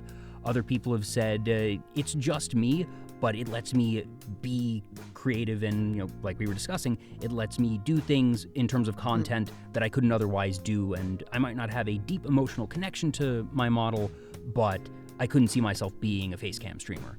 And those are two very separate, very different answers, and there's stuff in between and beyond, and there is no wrong way to be a VTuber. But for you, Meredith SAVEHYMN, what does being a VTuber mean to you? I mean, I was talking about it before that I've always been very, very chunibyo, and growing up, being completely honest, I never had a lot of friends. I never really had a lot of people, just because my interests were always really, really different, and I didn't really have a lot of people to talk about that stuff with. So growing up, I was very much like, put on my big noise canceling headphones and just kind of fall back into like the anime fantasy, and like kind of live in those like imagination worlds. And now I feel like I've always kind of said that with VTubing, that there's always things that I wanted to be. I wanted to be a fashion designer. I wanted to be a paranormal investigator. I wanted to be a jazz singer. But it was always I wanted to be. But with VTubing, it's the first thing where like I am this. And it's also just with VTubing, it's like, I've always really loved anime, and I've always acted very like anime-ish. I get told I have a very kind of sing-songy, cartoony personality. And VTubing was just kind of one of those things where everything made sense when I first encountered VTubing. It's like, this is it. This is like where I'm meant to be. This is the logical conclusion of all of your interests, and that from all the things that you've mentioned and all the things that we've discussed tonight, that each time it's just different things of being an anime character, or being creative, or wanting to, or having interest in certain aesthetics and certain things, and that they all fall together very cleanly as puzzle pieces into VTubing of, yep, that's relevant to VTubing, yep, that's relevant to VTubing, yep, that's something you can do in VTubing that you can't do otherwise, and that it's very easy to see how you wound up where you wound up. Yeah, and I also just love that I guess I get to bring a character to life that I don't think is super done before. I mean, there's not a ton of It's like certainly a phone-in rarer kind one of that characters. it, Yeah, I Mhm. think it's not done a ton, and I think it's a character that I've wanted to see for a long time, and it makes me really happy when I see other Yeah. people that, are like, ooh, girl priest, or like they'll use like the hymn part of my name as like kind of like a meme, or they'll Mhm. use like they'll put like blank space him, and I think like that's really, really cool and fun. And it's really cool to just kind of enter this world where anything is possible. Yeah, that you've definitely made your mark, established your brand. I don't like quite phrasing it as establishing your brand. Yeah, You it's a know what I little mean. like, yeah, I know exactly what you mean. It's not as much like brand from like a Like business advertisement, but But it's more so my identity. Yeah, you know. you've made what people recognize you for. And so I know, I think that that's what it means to me, is it's just something where it's like, for the longest time, I've never really had a place where I fully fit in. I've never fully really fit into people who are around my age, people who are younger than me, people who are older than me, or, whatnot. I've always kind of been an outsider, but with VTubing, it's like, that's good, People like to see that.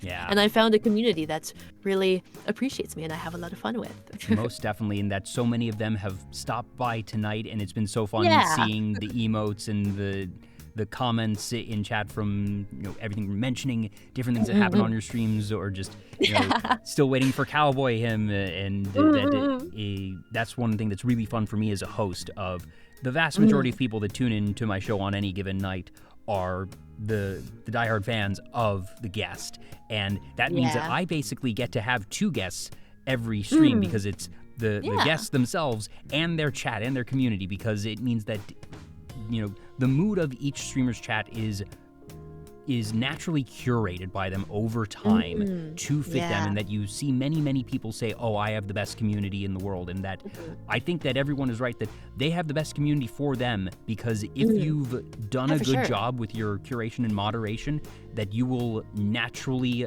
find your community becomes what is right for you, and that it's very fun for me as a host to see those differences, but also it always means that the folks who are tuning in, generally speaking, are going to fit the guest, that I don't need to worry about necessarily, okay, my community is this, that, the other, and might not necessarily mesh with the guest, and that the folks that I'm fortunate enough to call regulars, who I'm incredibly grateful for, not entirely sure how or why I got them, but that the way that I've curated whatever following that I have is that they know to sort of chameleon to the guests' community, as it were. Yeah, that's super duper cool. And sometimes I've noticed that, there's a lot of people in my community where I always see them in like VTubers that I watch and their communities. It's kind of cool when I see people who literally just like watch everyone. I think that is just so cool. It's really cool when like I see someone in my chat and I'm like, wait a second, I saw you in a Lyra's chat. I saw you in Eros's chat. I saw you in Ashton's chat. It's super cool, and it's just like I get to meet so many like different kinds of people that are into like all sorts of different things, or have different occupations, or like different backgrounds, or just like different games that they're into that they introduce me to. And it's just like, it's definitely one of the most I guess it's culture to me in a lot of ways, because I've always been very shut in and very like I don't really go outside. I don't really have a lot of like IRL people that I hang out with and talk to. And so this is just my thing. This is my identity. Yeah, and that you and I definitely have that similar interest of just sort of going into other communities and other chats and seeing and learning other things. That very plainly, that's the entire design of Vtuber Talk. That that I get to have different people on, and that I get to talk with them, and sometimes we'll have overlapping interests. And that tonight you and I were able to really just sort of jam on certain animes and things that we'd seen, but then there were certain animes that I'd seen that you hadn't seen, or different things that you'd seen that I haven't. Everything from Starlight Glimmer to Red Dead Redemption, things that I don't know, but that I get to get an education on then, and that's the appeal for me. That's how VTuber Talk happened. That's the fun for me, and that the literal worst part of VTuber Talk is that now I have 141 people who I know I really enjoy their content, And then I'm also trying to find new folks to have on the show, and I can't keep up with everyone. I can't keep up. Like, for the first, 10, 15 episodes, I was able to, hop in and say hi to all my past guests in a given week, and I sort of, just pop in, check and see how they're doing, and somewhere around episode 30, 40, I said, okay, that's not sustainable. I can't do this. And that I've accepted that, but it's the type of thing that, I look at the cyber of, okay, who's live, and at any given time, it's, okay, there's 10 past guests who are live right now, and then there's 5 other people who I haven't had on the show, but I just genuinely like, and then there's these other handful of folks that I don't know much about, but I've seen something about them, and I want to check out their stuff, because maybe I want to have them on the show, or maybe I would just enjoy their content otherwise, and that VTuber fans are certainly spoiled for choice, that there are so many incredible folks. That is true. That's why I think it's just so hard when it comes to Oshi talk. There's a lot of people who say you can't have multiple Oshis, but how can you only have one? There's just so many. And when your favorite's not online and you want to watch a stream, well, there's so many other people to choose from. Yeah. I don't know. It's spoiled is the right word. And I suppose that does bring us to the actual last question, and it's certainly a difficult one, and that's, who would you like us to raid? Oh, I'll let you look around and make that difficult decision while I do a bit of last-minute housekeeping. So, I want to raid a streamer that I love and adore with all my heart. I don't know if you've ever raided into her before. I love and adore her with all my heart. She's one of my biggest inspirations, one of my oshis, if you will. I always kind of say that before I was a VTuber myself, I was one of her fans. I was a very hardcore fan of her, and I got to collab with her kind of recently, and that was one of those moments that was starstruck. That's a very special moment. It was so special. Her name is Nino Egan. She is a call-in virtual exorcist, and she is just the cutest girl ever. And I adore her. I love her. I cannot say that I've seen her stream before, but this is why I asked the guests to guide the raid, because it helps me see new folks. There you go. Yeah, she's playing Dark Souls right now, so I love and adore her so much. She's a huge inspiration to me, and I just I love her. I love her so much. Yeah, I think she's just the cutest. Well, Meredith, thank you so much for being on the show. This has been so much fun. Thank you so much for inviting me. This is really fun to do. Aw, thank you so much. Folks out there, if for some absurd reason you aren't already following Meredith, be sure to do so. Also, no, wait, I did thank them. So thank you to everybody who followed again. Thank you to CaptainCrabs and Uwo for the raids, for anybody who stuck around, or for the folks who have been here since the pre-show chat for any amount of time. Thank you so much for tuning in. If you're watching on YouTube, hi YouTube, like, comment, subscribe, all that jazz. Yay! Yay! Yeah, this is super fun. Thank you so much for having me. I'm super honored. Oh, trust me, the honor is mine. That time is a very real resource, and that this is time that you could have been spending on your channel, getting subs and bits and whatnot, or just relaxing, or playing games, or doing any number of other things. So I very much appreciate you, like I said, taking the time out. That it does mean a lot. Of course. And for folks in chat, be sure to let Nina Jen know that well, I guess, should it be Save Him sent us, or Meredith sent us, or you could say Save Him. Yeah, so Save Him sent us, and be sure to treat them well, check them out, say hi for us. Thank you again so much for tuning in. I'm Jay. This has been episode number 141 of VTuber Talk. I hope you have a great rest of your day, and I will see you all next time. Bye-bye. Bye-bye. Mata ne. Bye-bye.